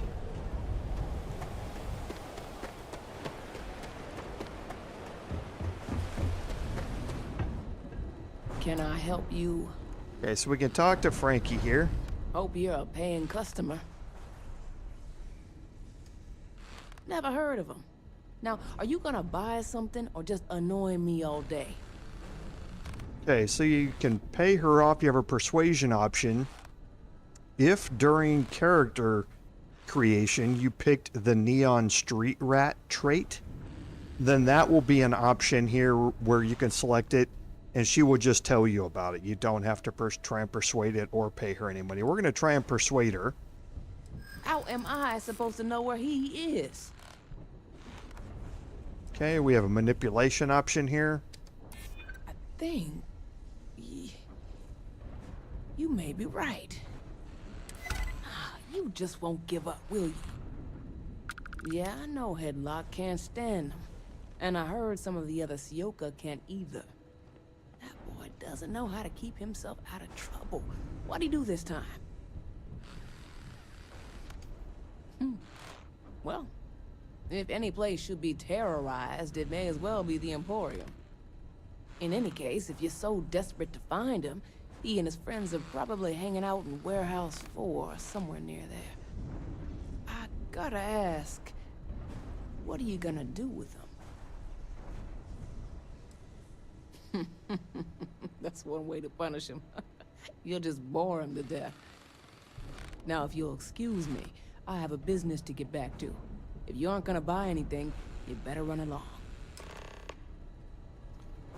Okay, so we're going to have a couple of different ways that we can deal with Headlock.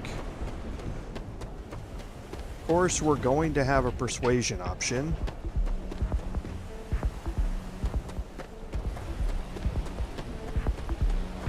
So make sure you've got your persuasion gear on if you're interested in taking that route. You can always just have a fight.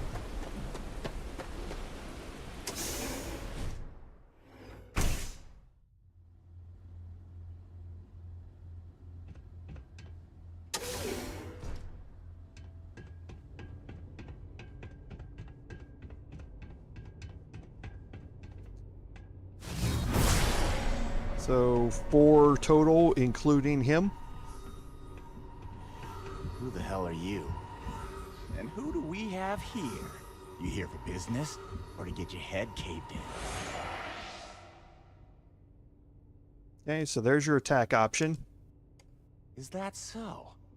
I'm not just some low-life thug anymore. I'm with the Sioka now. You mess with me, you'll mess with the whole syndicate, and that won't end well for you.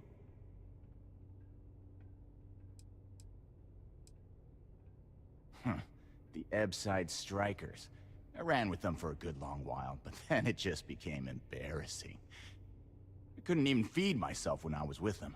I clawed myself out of the gutter, and Sioka took notice.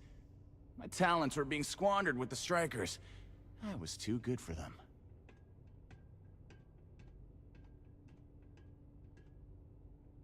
Tread carefully, then. the Sioka isn't something you want to be messing with. So go on, hotshot. Give me a reason why I should leave Tevin and his shitty little store alone. And here's your persuasion option. Go on, enlighten me. But don't waste my time.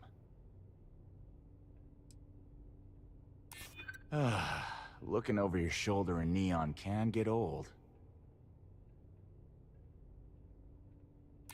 Sure, there may be some better uses of my time. Looking over your shoulder in neon can get old. It kills me to say this, but I see your point. Fine, we won't go around to the Emporium any longer. Whatever. Next time, I might not be so nice. Okay, so now we can go return to Tevin.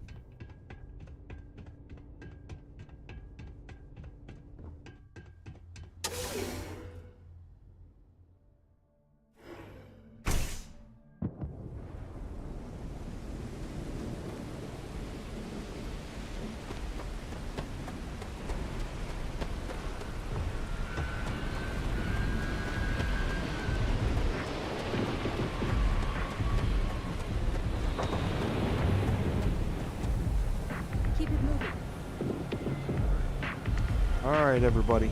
Thank you.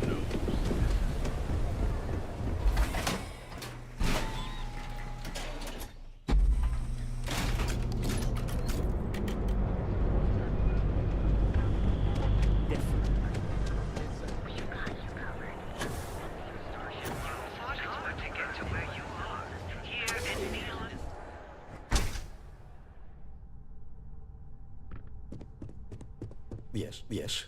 Can I help you? Oh my. Now that is a true relief. I thought I would never be rid of him. I'm not one to get involved with the rabble, so I'm glad you came along when you did. Thank you for your help. Hey.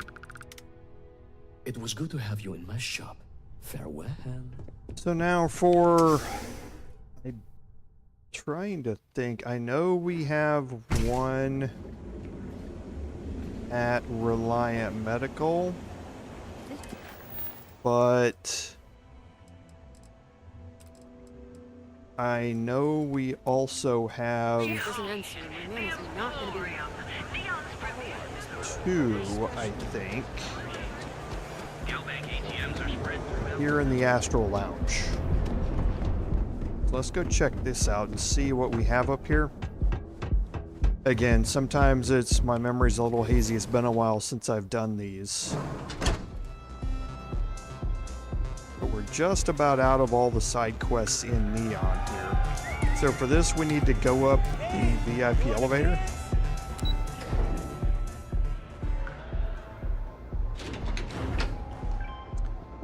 And go down here to staff only.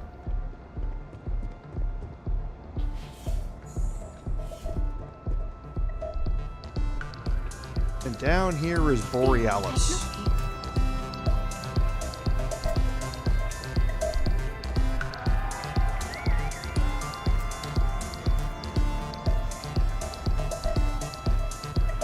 Okay.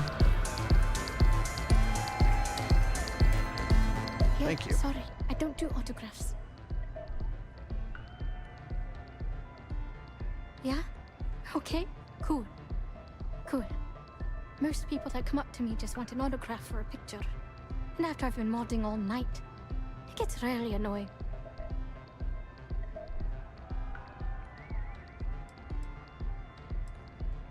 Oh, so it's my fault. I suppose next you're going to tell me it's okay for fans to start stealing stuff too. My music slate's gone. Completely vanished. I had all of my new songs figured out on that thing, and someone ripped me off. Total drag. Oh man. Wow, that would be so cool. Yeah, please. I thought I sensed a decent aura around you when you walked up. Exactly. So, anything you can do to help is appreciated. Oh, and if you're looking for a lead, Talk to Micah. She works the bar at Euphorica, and she's a walking grapevine. Anyway, I got to figure out how I'm going to mod my next set. I'll see you around, okay?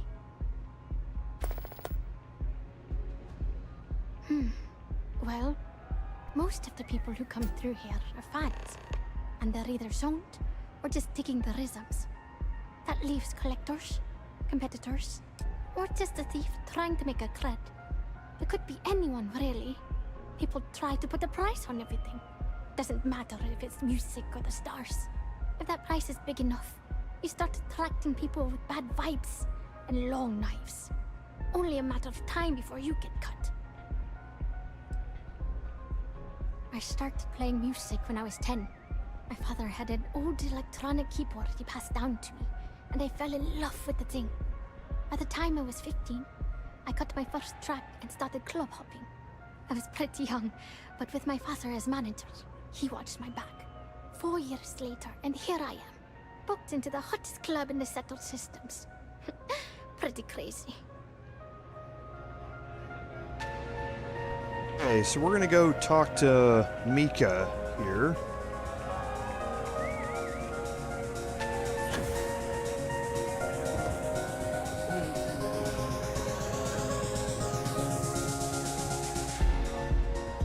So she's down in Euphorica.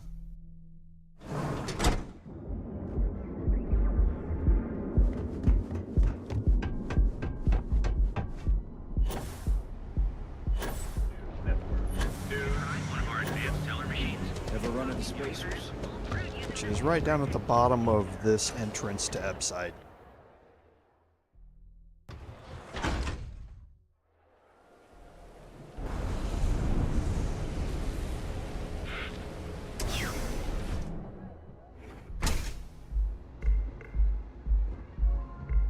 Hey there. Here for a drink? A chimera, perhaps? I see. I'd be willing to divulge this information for the right price.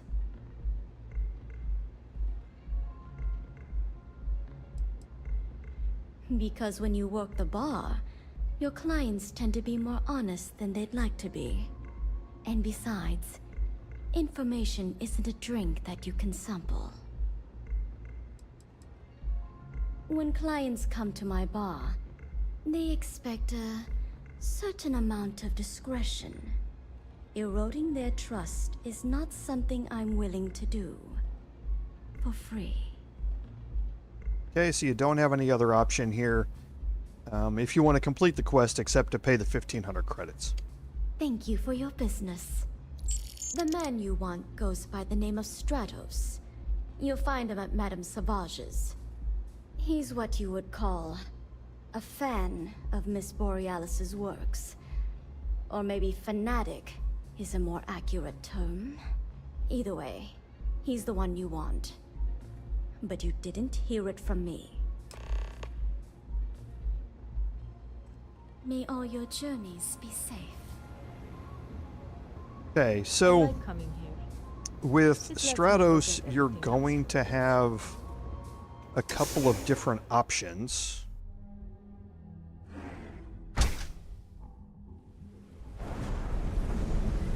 When you meet him.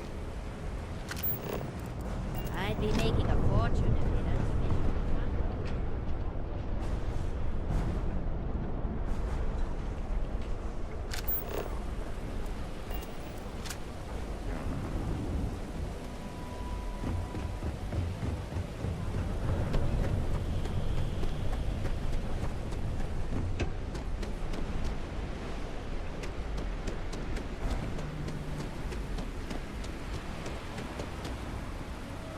Okay. That's on the other side, so it wants me to leave here, go up, and come back in. Again, Neon's always a little bit of a maze. But in this case, it is the quickest way to get there. Otherwise, I have to go up and over Ebside to get over there.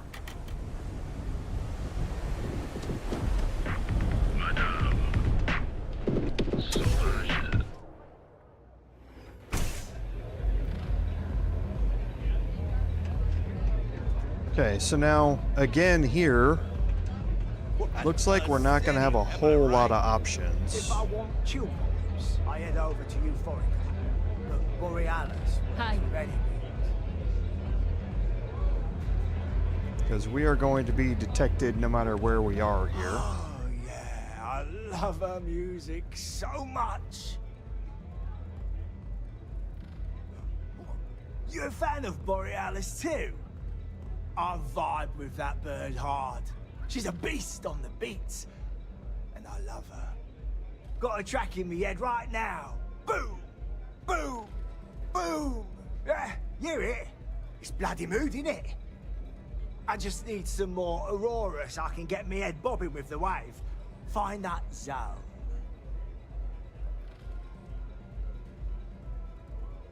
Yeah, which is why it pains me to be here and not in the Astral Lounge.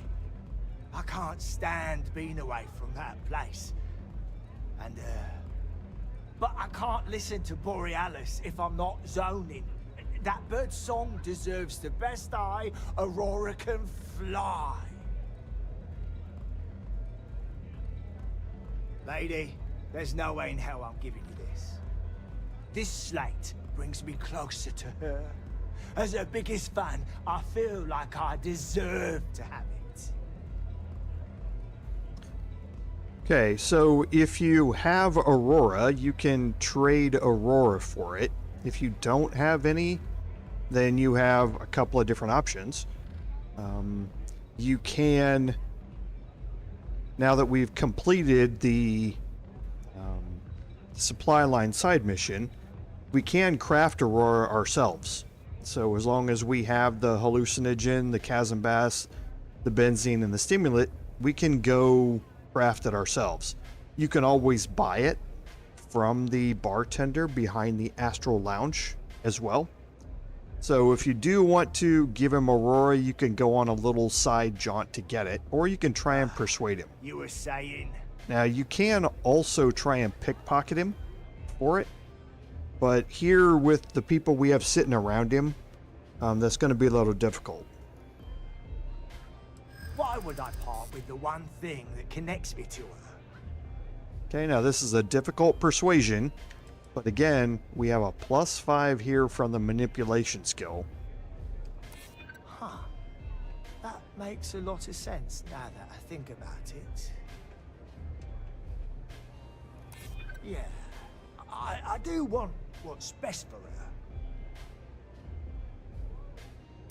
I don't want that. She should know I appreciate her. As much as I hate to admit it, you're right. Okay, you can have the slate. But next time I stop by, I want to hear a mod so sick it beats the piss out of my brain.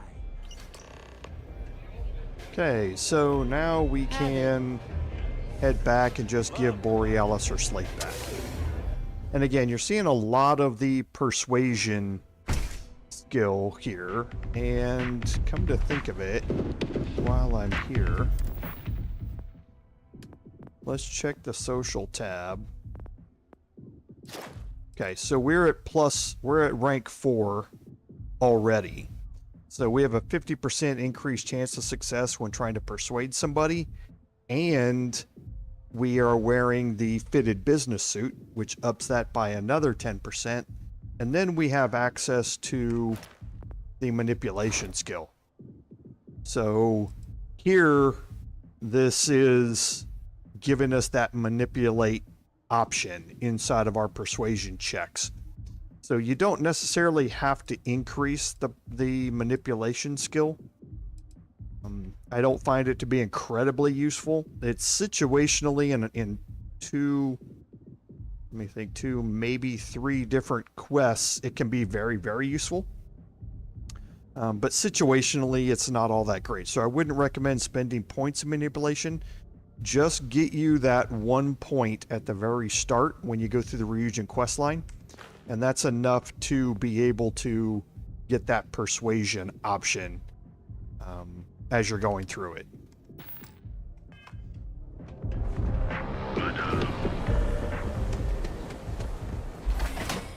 so we'll head back up to the Astral Lounge.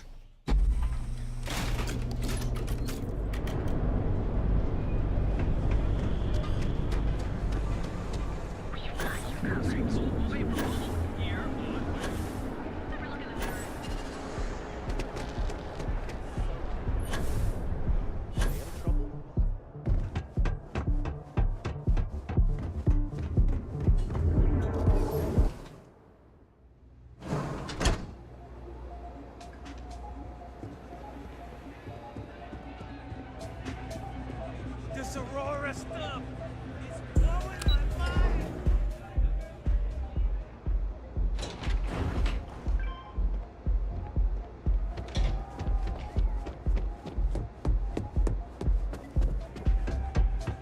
Feeling the music?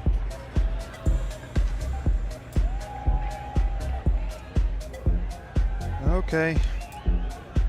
She has her little movements that you just can't interrupt, and soon she'll step back away from it. I'm a little sound There right she now. is. So, let's take it slow, okay? Hope you're enjoying the music at the lounge. A fan, really. Although, I guess I shouldn't be surprised. They can get pretty possessive. Doesn't matter if it's my things or my time. Yeah, it's not all bad. Love can be toxic, but can be beautiful. Sometimes, people just confuse the two. But, sounds like it all worked out in the end. I've got my slate, which means the people will get their trip. Inspiration's like a wave. Sometimes, it's hard to catch it before the break. That's what this slate is. A still wave. A feeling frozen in time.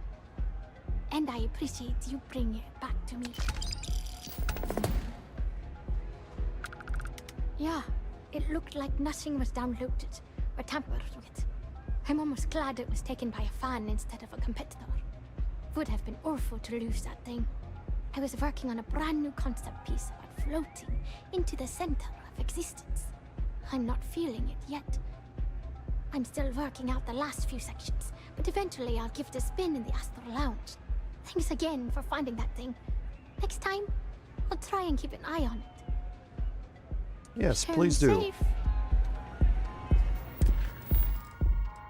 Okay, so I believe actually there's a quest I forgot, actually. Yes, what?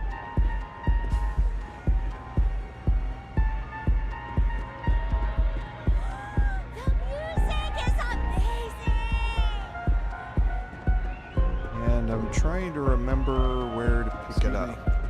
Okay. Hello. Here it is. They say, for every 5 credits Benjamin Bayou spent on Neon, 4 went to the Astral Lounge.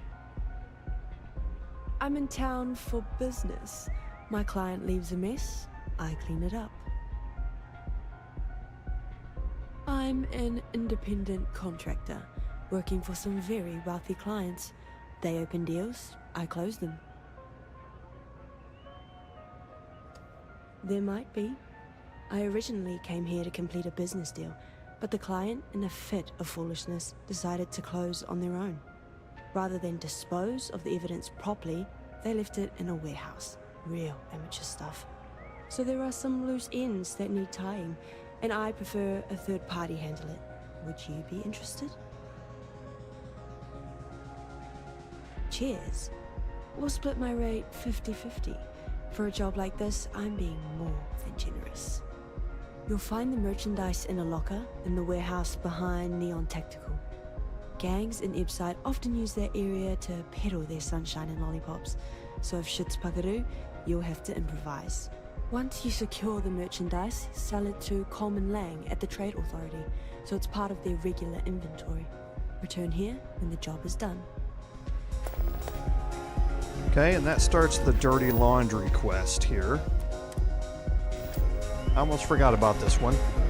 It's fairly short, straightforward.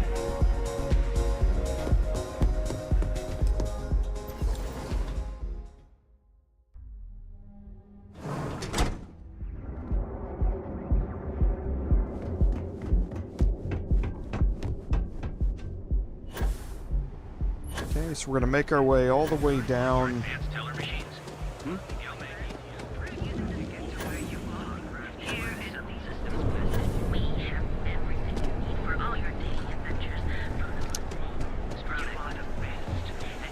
The ebb side again.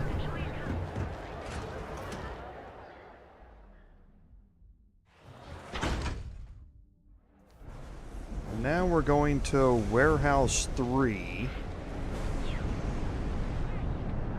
And these particle effects here are certainly slowing things down, even on my GPU. They didn't used to do that. I'm kind of curious what's changed.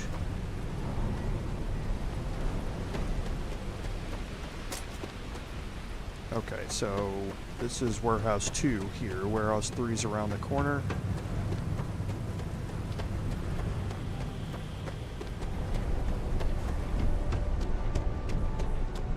Yeah, I'm wondering what changed about these. Because again, you can see if you look at the... You can see the frame rates dropped quite a bit. But that didn't used to do that. I used to be able to walk around Neon without a problem. Now these things also seem to always be on. I think there used to be a time where they were just intermittent. So it's kind of strange.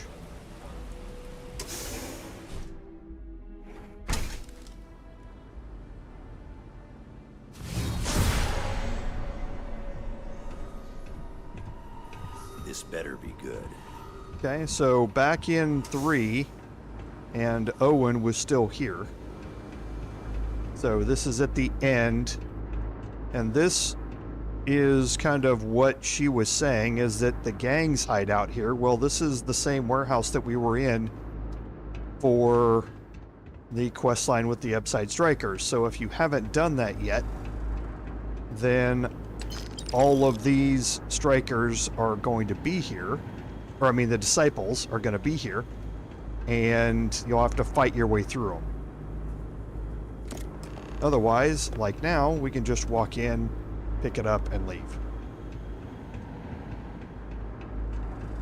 So there is an order that can be somewhat helpful to these, because if you do this quest first, and then you come back here as part of the Upside Strikers quest, they will have all respawned, and you'll have to kill them again.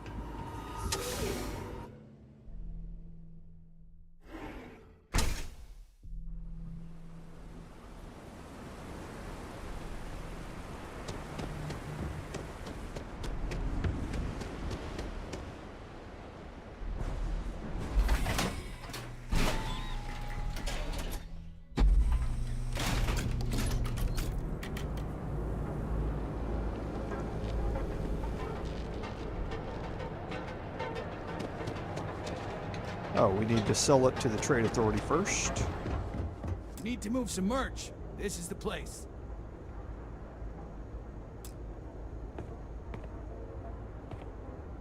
Yeah, what? Let's Always do a happy couple to of take things your money. first. Let's clear out our inventory. We must be carrying some stuff that we don't need. Yeah, we don't need the Ripshank. We don't need the Peacekeeper. We don't need the Street Sweeper either.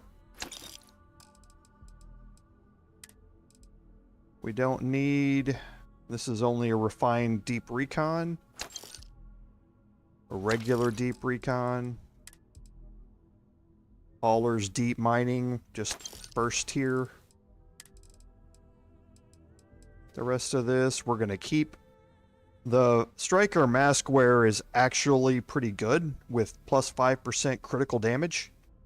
As long as you've invested in the sniper skill and the targeting skill to up your crit chance, this can add another 5% on top of that straight out of the gate. So it's what I will normally wear around when I'm not when I don't have anything else that I need to do, like being stealthy or being persuasive or something like that. I don't need any of these.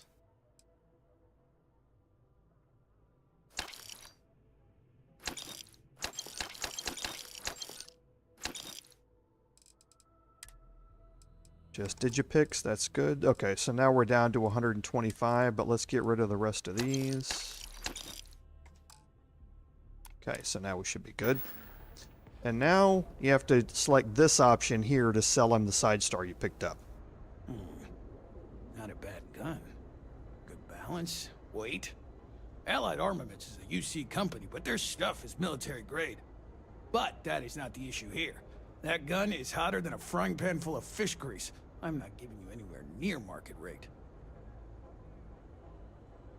Okay, so I do have a weapon engineering selection here because of my skill choices. Ha! Should have known better than to try and fool a weapons expert. All right, I'll pay you what it's worth. But only because I know for a fact NSEC won't come looking for it. Okay, so instead of just getting 500 credits out of him, you get 1,500 credits for having that. You done here? Time to move. Okay, and again, having at least a point in the weapon engineering skill is what lets you get that additional credit amount from him. We obviously have it maxed out, as well as, well, spacesuit design is not maxed out because we don't need the last one. But yeah, it's a handy way to gain an additional 1,000 credits out of it. Now we can go back to the Astral Lounge.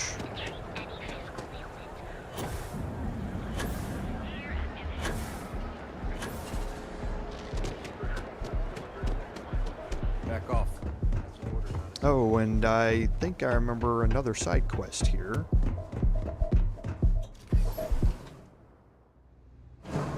That I just remembered. We'll look at it after this one. So, what now? Then my client can finally relax. He's a very tense man, you see. Tried to smile once, years ago, and didn't like the fit. But I digress. Here's your payment, as promised. Enjoy the rest of your time here in Neon. Okay, so easy enough for a really good chunk of credits. And we're definitely going to get rid of that. Okay, now I know of one more guaranteed.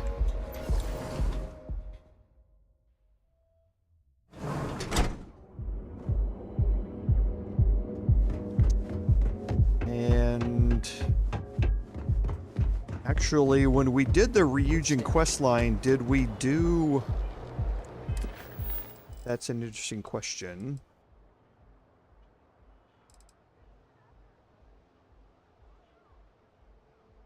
Okay, doesn't look like we did.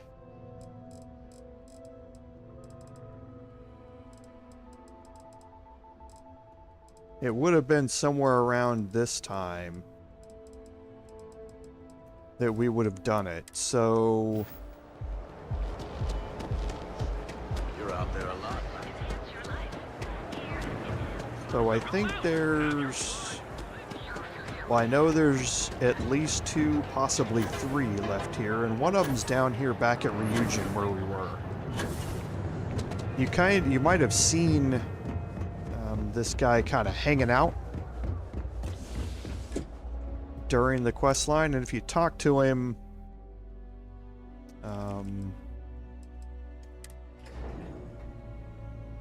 it starts off this quest. And let me see if he's in here.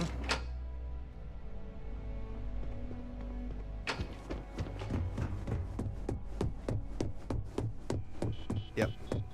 As There's technicians, Rafik we Hamza. handle prep and post-op work. Beginnings and ends, as it were. You're interrupting me. Is this time accounted for? I doubt that. I check my schedule regularly, and this conversation was not on the budget. If time is money, then suffice to say Ms. Serrano would not be pleased with such a frivolous expenditure. No, I suppose she doesn't. And since you clearly have bandwidth to spare, maybe you can help me clean up a, minor indiscretion. Good. Let me give you some background. Recently, I've been assisting the impoverished in both Ebbside and the Underbelly. I pay for the occasional meal, clinic visit, or comfort. But I may have lost a slate in the process. I need you to locate and retrieve it for me. Then we have an agreement. Good. Go to the Underbelly and talk to the panhandler, Huang. Discarded items are her specialty, so she may have come across the slate herself.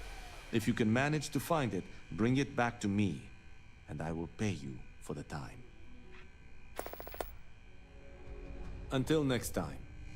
Okay, so that starts the Balancing the Books quest. And this one, again, just like the last couple that we've done, is fairly short. It requires a little bit of running around down in Ebbside, but that's it.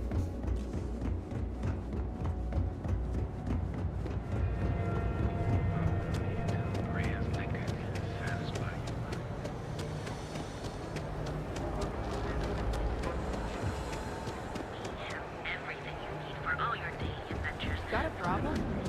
You are the best, and you deserve eventually comes.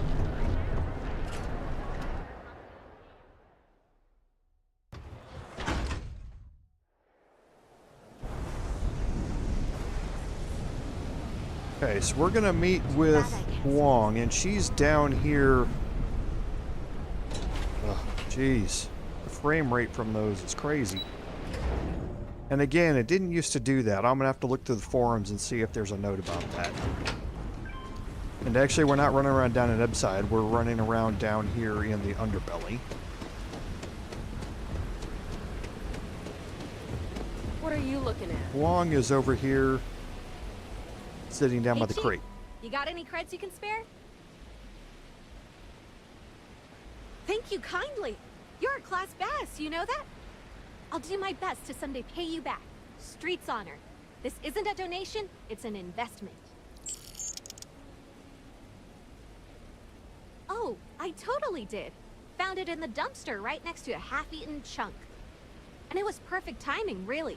You see, the other day, the wind got a nasty cough and blew away all of my business spreadsheets. But that won't happen with this slate. It's like wind resistant.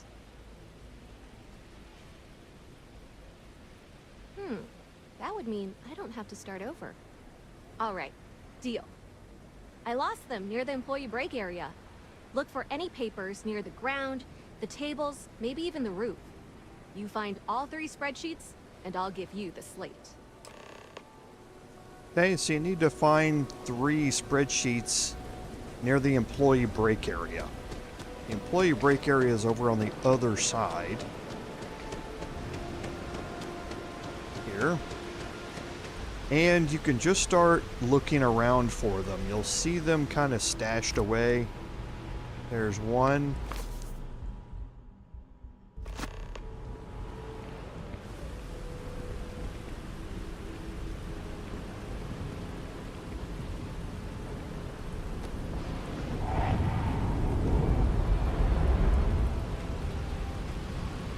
There's 2.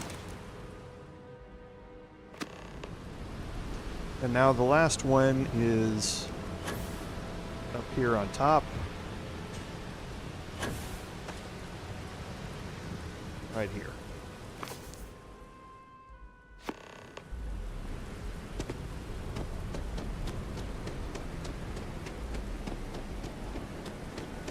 Move along.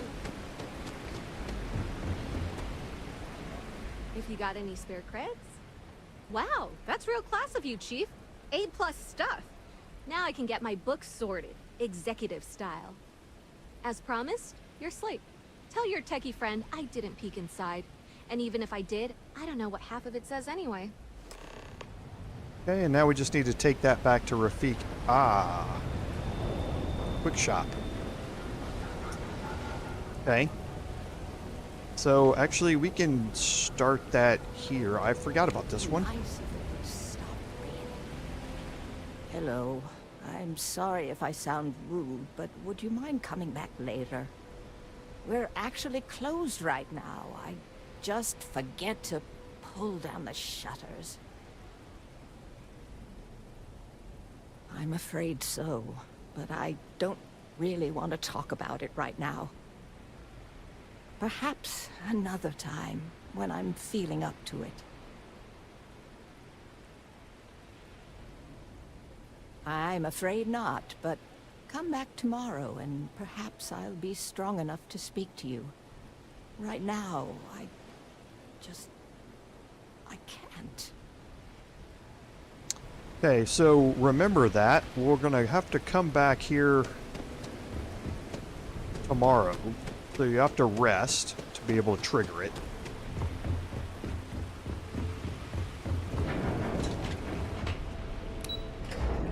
But that's easy enough for us to do here.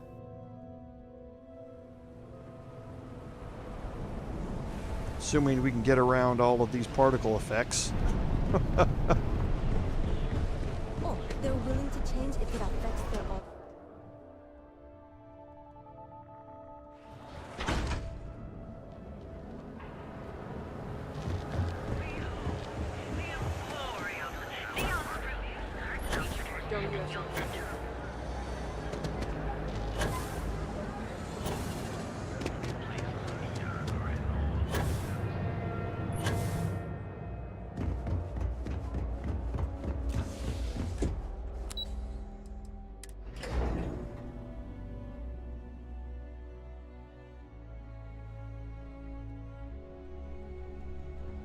Okay, now we just return this slate to him, and that should end this quest. Like I say, fairly straightforward and simple. Make it. How goes the slate search? Any complications? Well done. It seems assigning you to this task was time well spent. And as I said when we met, time is money. Hopefully these credits will serve as adequate compensation. Now, if you'll excuse me, I have an operative to debrief. Okay.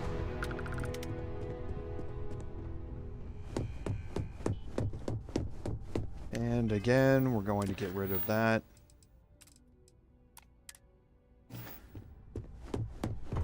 Okay, so we do have one more that I remember.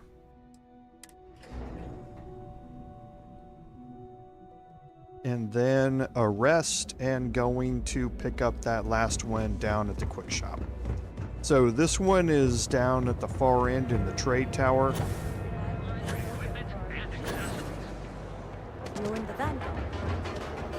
We'll just use our boost back to get down here as quick as we can.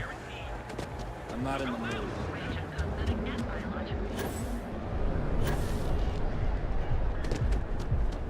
People joke, so there's room to sell it for. And we're going to Kelp Court. That reminded me of the quest that's here.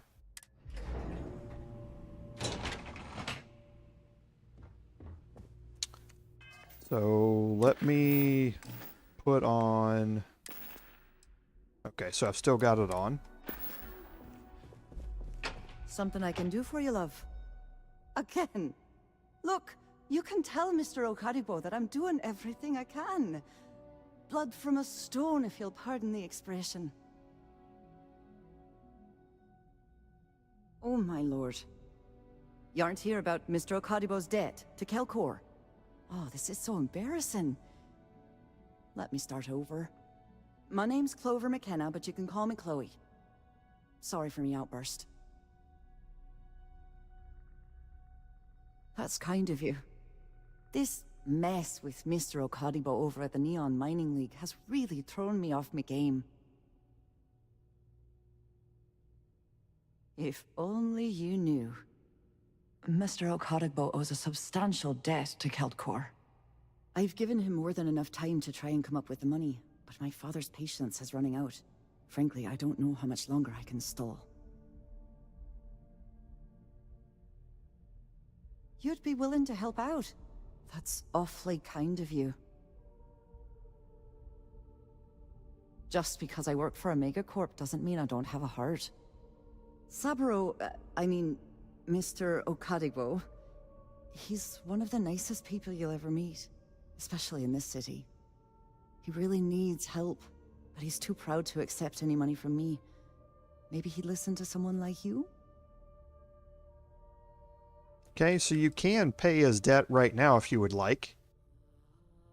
However, there are some other options here. That is a rather personal question, and I would prefer we kept things professional, if you don't mind. Oh, that'd be splendid. Just amazing.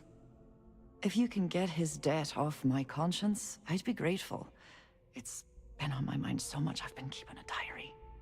And don't worry about payment. I guarantee you won't be disappointed. McKenna always keeps that promise. Okay, so that's going to start the hard luck quest. Tough city. You watch yourself out there. And we've got an optional there. She mentioned her diary, and she did call him by his first name. What? I'm working here. Okay, so here you learn a little bit about Saburo, and that Saburo is keeping me up at night. It's starting to wear on him personally and professionally. I won't lie, given my position, it may be a conflict, but my feelings for him aside, I really do want to help. So she has some feelings for him. And we have an optional there to now tell Saburo about Clover's feelings. And that's going to be an option during the discussions with him. We've met Saburo before. He's at the Mining League. You remember, we just a little bit ago helped him distribute his flyers. So we're going to go back and talk to him real quick.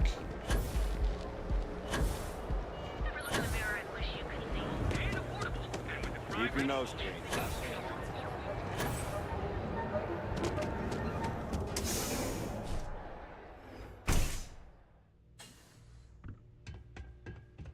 I'm confident. I'm excited to see how business improves, now that those flyers have...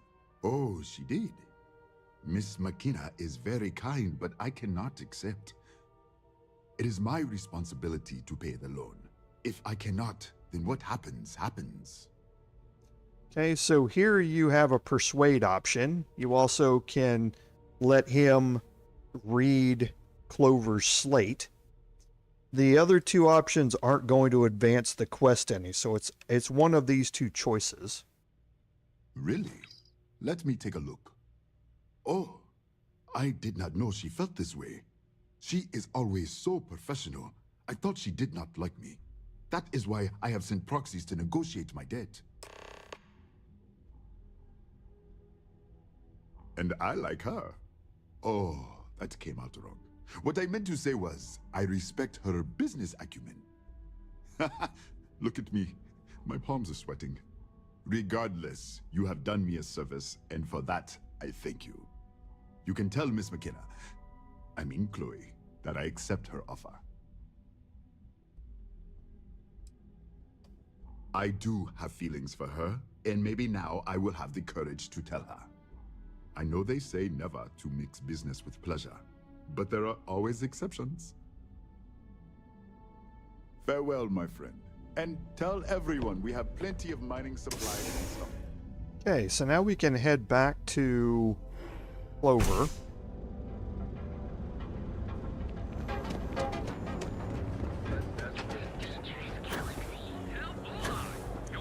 And who knows, maybe we got two good people together.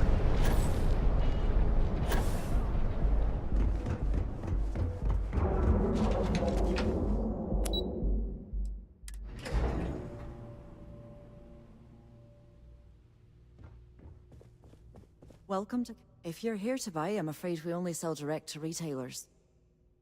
That's fantastic! I was worried he'd take it the wrong way, so I'm glad you were able to convince him. I'll arrange for the funds to be transferred immediately.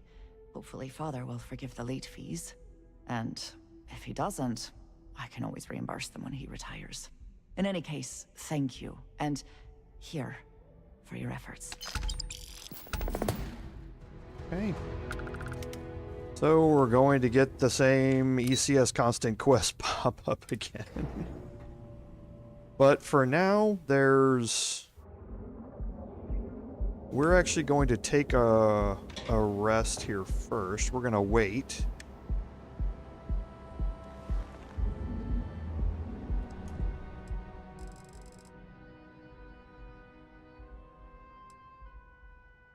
And we're going to head downstairs.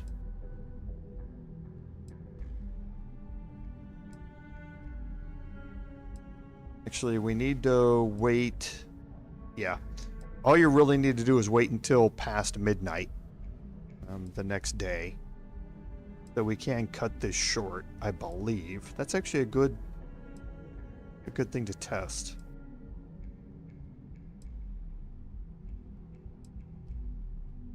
Let's just wait until 0030 here. And see, now you can see that and that's what I meant about the supply line quest line. Because now you have an activity to ask Yannick about another shift at Xenofresh. So you can constantly refresh that and keep doing that Aurora shift over and over and over again. But now we're going to go talk to Catherine Luzion again.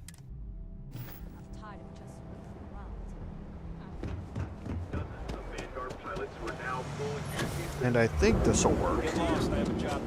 Like I say, it's been a while since I've done some of these, so we'll check. But I think just waiting until past midnight works.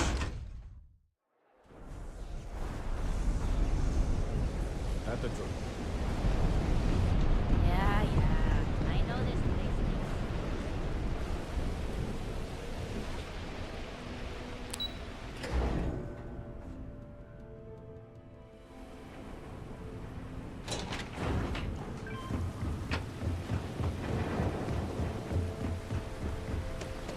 If not, there are plenty of benches down here and chairs that we can rest in, so. It's nice to see a friendly face. Oh, there you are. I'm feeling a bit better today. Sorry about all that before. The thing is, well, I lost my husband Thomas last week. He supposedly had a heart attack and fell from the upper platform. Of course, that's the official word from Neon Security. I'm not so sure they're telling me the truth. You're damn right I do. How that security officer could stand there and tell me Thomas died of a heart attack. Well, it's a damn lie is what it is. I'm sorry, this is my problem. You're just here to shop, and here I am filling your head with my conspiracy theories. Please forgive me.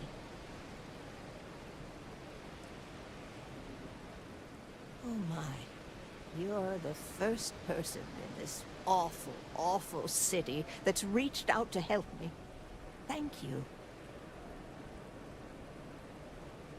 The truth is all I've ever wanted. I suppose the proper place to start would be with Neon Security's witness, Tevin Anastas, that pompous ass over at the Emporium in Neon. Just please be very careful.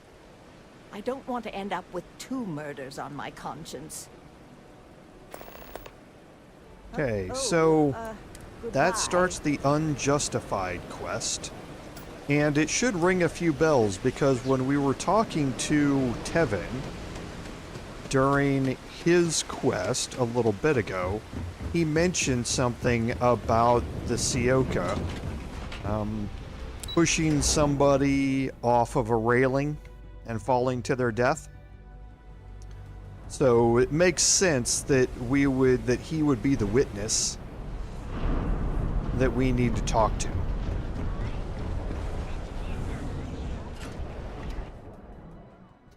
So now there are multiple ways to get the information from Tevin. I believe we still have our business suit on because yes, we have an option to persuade.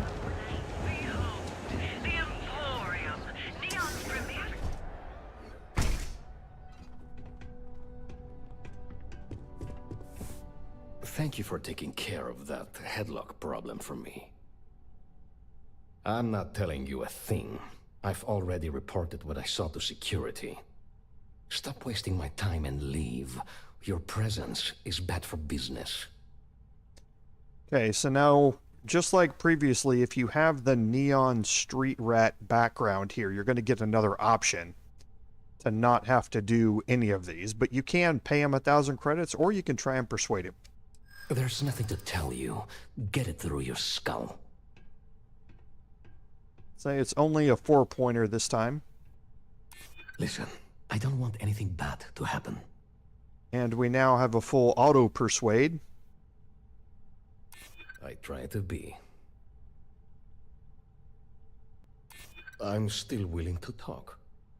Oh my god, enough! I'll tell you what I know, if it'll get you to leave. I saw it happen. Thomas was murdered and thrown into the ocean. Afterwards, I foolishly reported the incident to security. For my efforts, I was rewarded with a gun to my head and threatened with death if I didn't keep silent.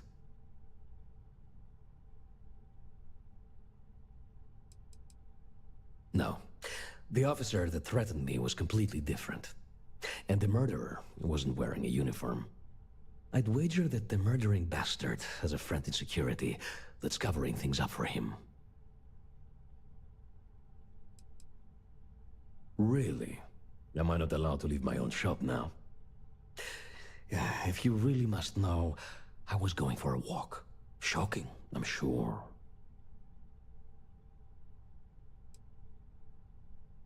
Come on. I'm not risking life and limb to save someone I barely know. There are people that get paid to do that. I'm not one of them, so I simply prioritized my own safety and didn't get involved. A lot of good that did me. It was hard to hear over the commotion, but I'm sure I heard Thomas call his attacker Russell and Rusty a few times. From what I could gather, the attacker was after credits, and Thomas refused to give him any. After that, well, Thomas went for a swim. God, no. I've seen him around here and there, but if he ever were to come into my shop, I tell him to leave immediately. In fact, I would never even talk to someone like him. I have no business dealing with petty criminals or Aurora addicts. Where else would someone like him be, He stays at the sleep crates near Madame Sauvage's place. In any case, when you confront him, my name cannot be mentioned.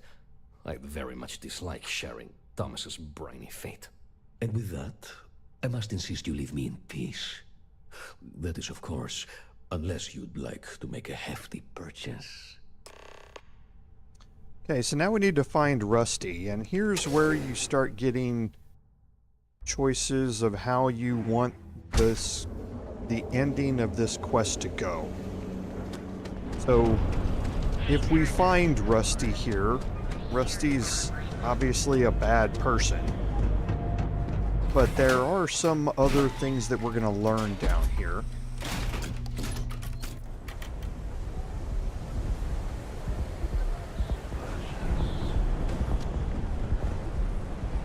Hey, buddy, why don't you throw a few credits my way, huh?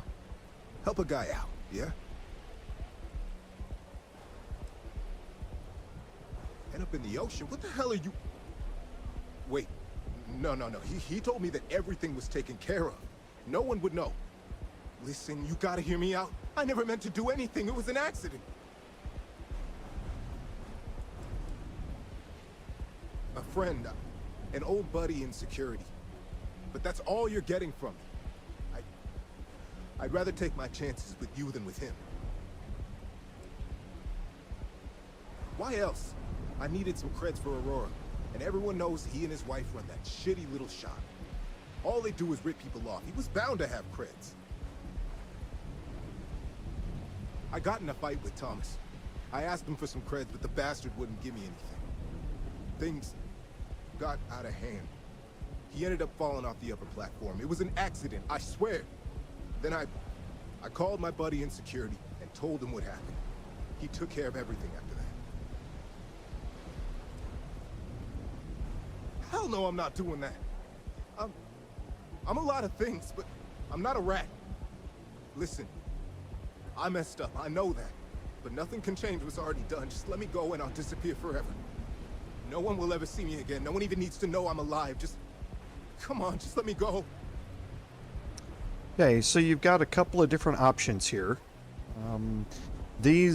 Whatever happens here is just going to change your dialogue interaction with Catherine. There's nothing else, whether you let him go or whether you attack and kill him, that is going to affect anything. Oh my God. You don't need to worry. No one will ever see me again. I swear it. Okay, so now we can go talk to Catherine. I was thinking about getting some work done at the house. You want it?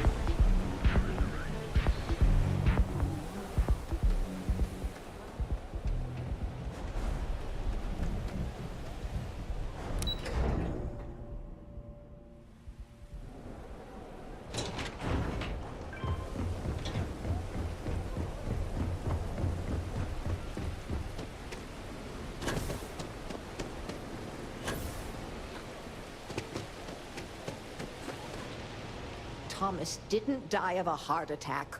That's a total lie. Please, tell me everything you know. I want to hear it all.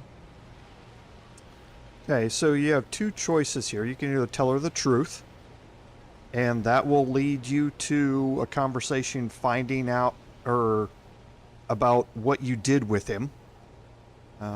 She won't be upset with you necessarily that you let him go. If you did kill him, she will just consider that as revenge, as being okay. So either one of those you could certainly tell her. You can also choose to lie to her and not let her think that he died a violent death, and that's what we're going to do. I can't believe it. Are you sure? It all just seems so meaningless. One minute he's alive, the next he's falling into the ocean. Well, I guess we can never be prepared for death, and I'll just have to learn to accept this. At least I can take comfort knowing that my Thomas didn't die violently, as I feared. I never would have figured out the truth without you. I have credits for you here. Okay, so the two options here, well, first of all, I guess going back, you just basically helped her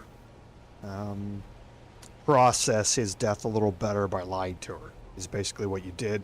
And with Rusty gone, she'll never find out about it. So kind of a win-win, but however, if you go the justice route and kill Rusty and then tell her about it, you end up at the same point where she's going to offer you payment. The difference here is if you accept the payment, you get, I believe it's somewhere around 4,000 credits or something like that. If you decline the payment, then it actually doubles the XP gain that you get. And honestly, I can't remember how much that is. This is the way we're going to go. We don't need the credits. So I'm going to decline the payment here and see what the XP gain is. Oh, you're so sweet. In any case, please know how grateful I am that you helped me. You're the only person to ever show kindness to me in this city. And now that I know the truth, I can try to focus on healing. Thank you for everything, from both myself and Thomas. Okay, so it's 200 XP for that. Normally, if you accept a payment, you will only get 100 XP from that. So, but again, the choice is completely up to you. And the last thing that we're going to do is head up to, well, the last quest here in Neon that we're going to do. And I think actually this might be the last one. I will check off stream and see if there are any others that I missed, but I think this might be the last one. Be making a fortune if they let us fish. And that's at Reliant Medical. And Reliant Medical, you're going to have to fly off planet to complete it. So that's why I was saving it until last. I know your type.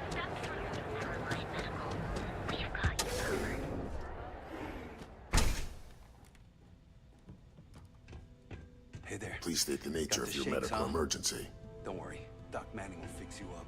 Okay, you need to talk to Dr. Manning here, so as soon as you guys get up out of his chair. Haven't zoned in like... Oh my goodness. Another poor soul. Alright. Tell me what happened to you.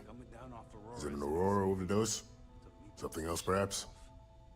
The doc, he isn't gonna, you know, rat... Unfortunately, yes. You see, the more Aurora that a user absorbs, the more resistance their body builds up to its active ingredients. That means the user needs larger and larger doses in order to feel its full effect. Eventually, the doses get so incredibly large, the user's nervous system simply can't handle the overload. That's a very wise choice. Since you're clearly a first-time visitor to Reliant Neon, I'd love to offer you a free checkup, but I'm afraid I'm dangerously low on supplies. I can assure you it isn't by choice. You see, I'm a bit at odds with the current administrator of Neon. His drug is turning the streets into a graveyard, and he doesn't seem to care. We've argued about it on more than one occasion, and all he's done is try to persuade me to quit. Thinning out my supply chain is his newest tactic. Then you understand what I'm up against. At this point, I've resorted to asking anyone that has a ship registered outside of the Volai system to bring me medical supplies. I pay them for the supplies, of course, but it's the only way I can sneak them past Bayou's people at the spaceport. Now, if there's anything else I can do for you, anything at all, you just let me know. That would be amazingly helpful. It's a relief to meet someone who gives a damn about anyone other than themselves for a change. Oh, and I'll pay you directly for the supplies, of course. It's the only way I can sneak them past Bayou's people at the spaceport. Don't worry about me. You just watch yourself. Administrator Bayou doesn't like people that rock the boat, if you catch my meaning. Anyway, I have a contact over at the clinic in the Narian system. Abby Edding. She's one of the nurses there. She'll get you started. Thank you so much for doing this. You have no idea how helpful it'll be for the poor folk that live in Ebside. Stay away Okay, from so you can Aurora set this before you mission get hooked. active for relief run. And now here, you can see that we're going to the clinic. We've been to the clinic several times. And you'll want to have your persuasion gear on here.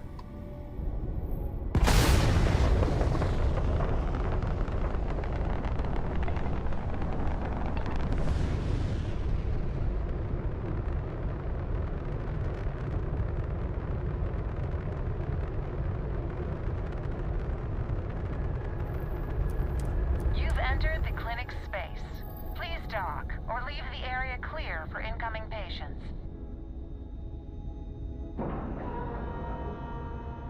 Docking procedure is complete. Okay, so we're going to go in here, we're going to talk to Abby.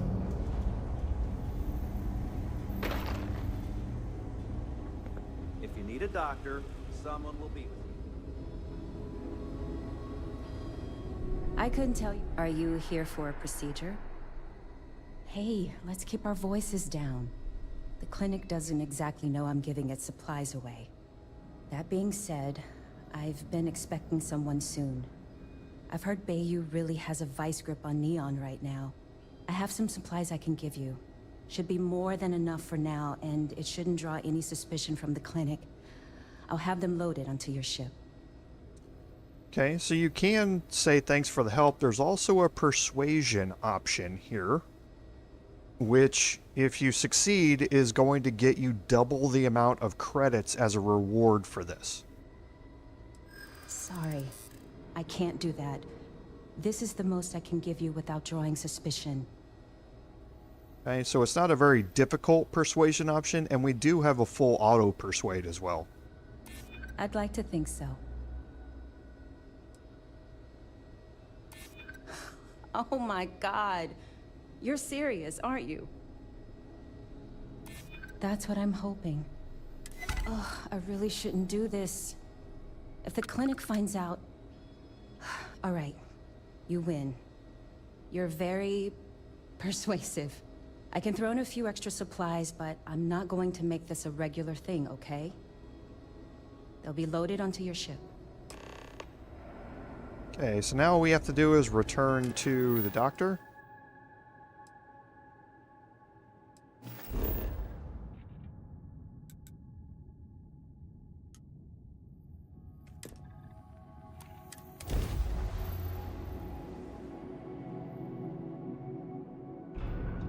This is Freestar Collective Space. Hold while we scan your ship. And that's it. Enjoy.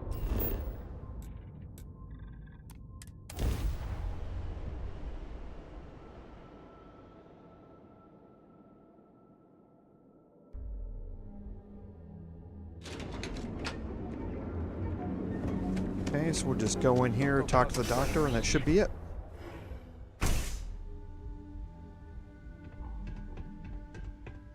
What can Reliant Medical do for you? You can stand up for me, Doc. Please Thank state you. the nature of your medical emergency. Fantastic. That'll really help out around here. Thanks for everything. These supplies will be put to good use. Here, take this. I threw in a bit extra for you, since you really came through for me. Okay. So that, I believe, is the end of the side quests here in Neon. Like I say, I will go check a couple of guides off stream and just check and make sure.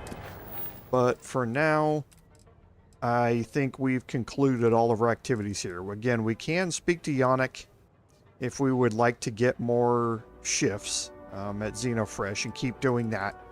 But yeah, all the rest of these are off-world. So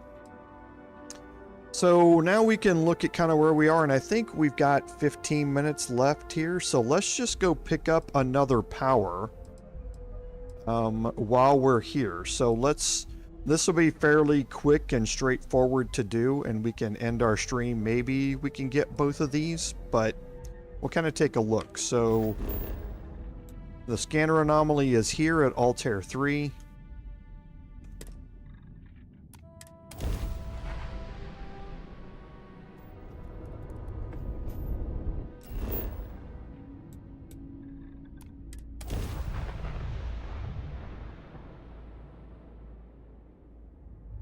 Landing site is clear. Let's head down.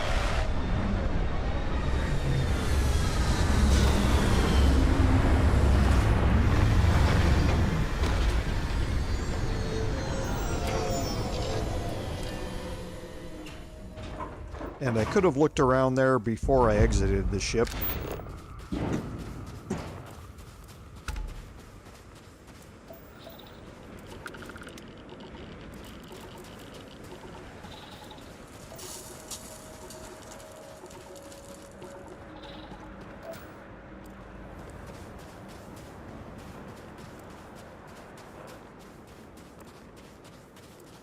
Okay, so there it is, right there.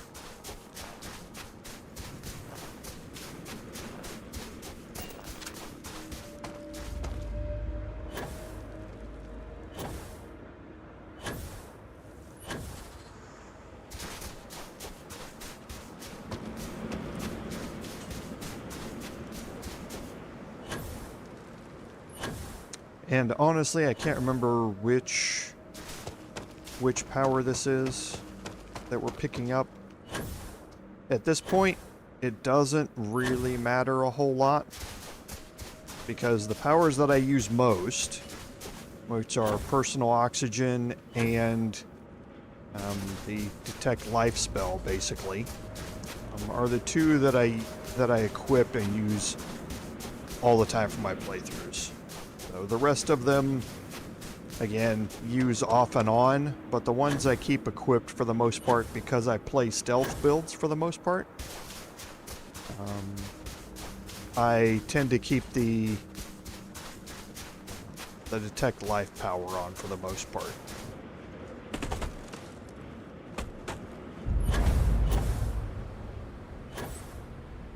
Okay, so this entrance is right here in front of us. Easy.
Last one.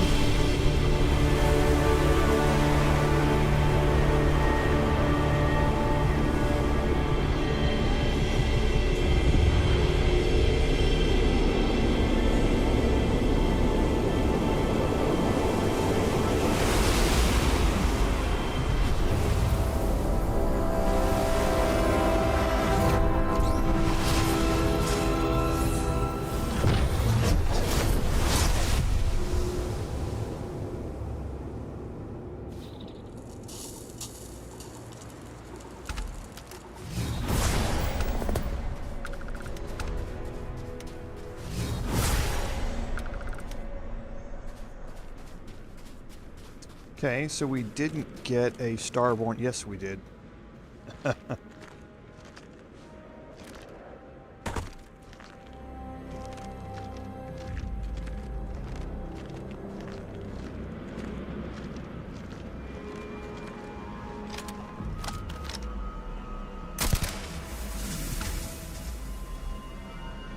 Okay, so that gained us 1 quantum essence, like it does for all of the kills there, and we will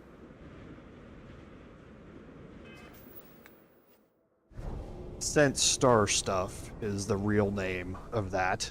It's really the Detect Life spell. And I didn't look what we picked up. So Alien Reanimation must be what we picked up. So this is a Revivify spell, basically. Once you kill an alien animal, you can then revive it, and it will basically be on your side at that point. So not really very useful. What can be somewhat useful is in a big group of them, is basically allowing this to serve as a meat shield. You can kill one, cast it on them, and then let all of, let it attack the others and act as a distraction. But again, in the grand scheme of things, not extraordinarily useful. So next we'll head to Rana 6A here.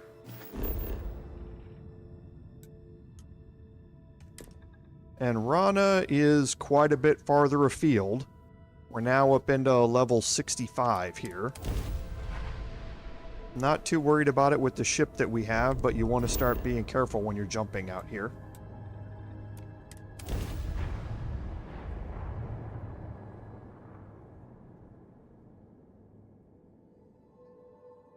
All clear. You can land this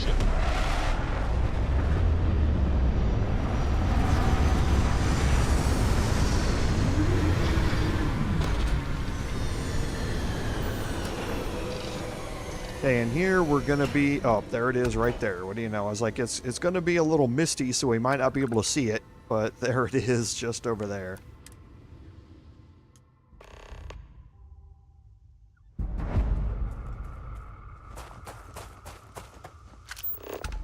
So if we bring up our scanner, it should be pointing this direction, and it is.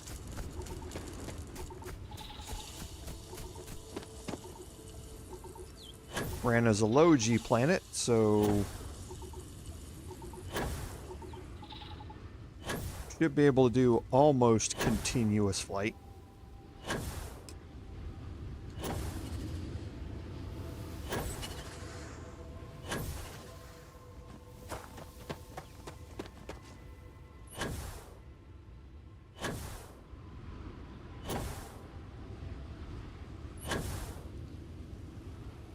And finding our way around here. It's either this way or the exact opposite way. Got a 50-50 chance.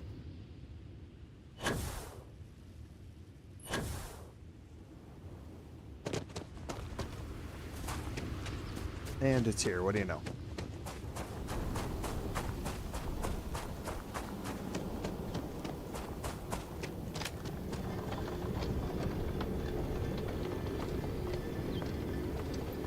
So we'll pick up this last power here, and then we will be at a good stopping point to end the stream for tonight.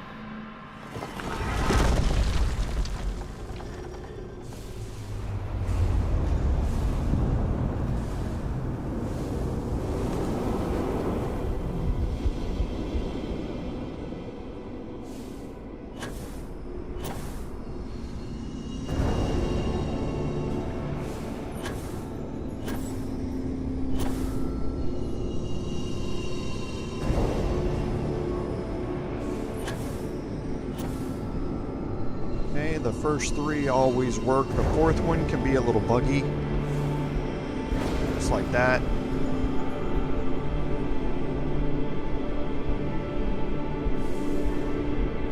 I'm probably not going to get to that one in time. Nope. There it is.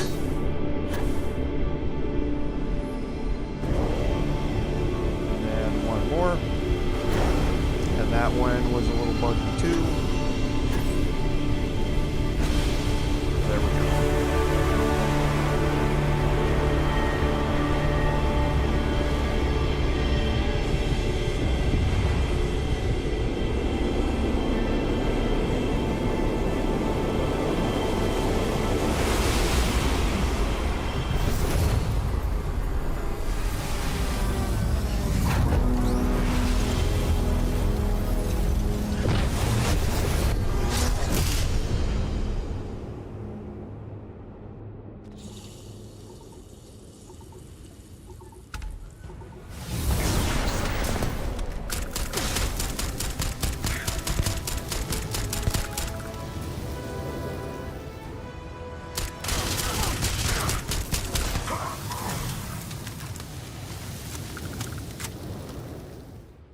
Okay, so, whoops. Looking at our powers, we picked up reactive shield. So, form of shield of pure cosmic light that can weaken and even reflect enemy projectiles. This is your deflect arrows spell, basically. I believe the chance is 25% chance to reflect shots back toward the enemy. The rest of the time you take 50% damage reduction from ballistic ranged attacks is basically what it is. So it's pretty nice. I mean, it's a great defensive type of thing. At the level that I'm at right now, it's not really that big a deal at all. Simply because of how powerful our weapons are. You saw there, I didn't even bother to aim. I just went after him, and it is what it was. So there's not a whole lot I'm going to run into, especially at these lower levels. There will be times later on, especially when we get to dealing with some of the other main quest stuff farther down, where we get level 100 enemies that have 3 sets of armor, and in that case, like you saw when we dealt with the Operation Starseed boss monster, something like that might be a little bit more useful. Obviously wouldn't have been useful against something that's trying to bite you with its fangs, but against somebody that's that level using a high-level ballistic weapon against you, it can be somewhat useful for you to have. So, all right, I think that, again, as I said, gets us to a good stopping point for tonight. I think we made a lot of good progress on the side quests tonight. What we're going to probably do next week is focus back on the main quest line a little bit, and then we'll maybe alternate. See how much we get through the main quest line, and then alternate onto maybe heading back to Jemison and doing a bunch of the side quests there, so we can clear out, you know, one of the 3 or 4 main planets of their side quests using a live stream. But for now, I think that gets us to a good starting point. So, as always, thank you all for being here. I can't say enough how appreciative I am for everybody being here, and thank you very much, because without your support, none of this would be possible. This is Commander Jorval saying, until next time, fare thee well.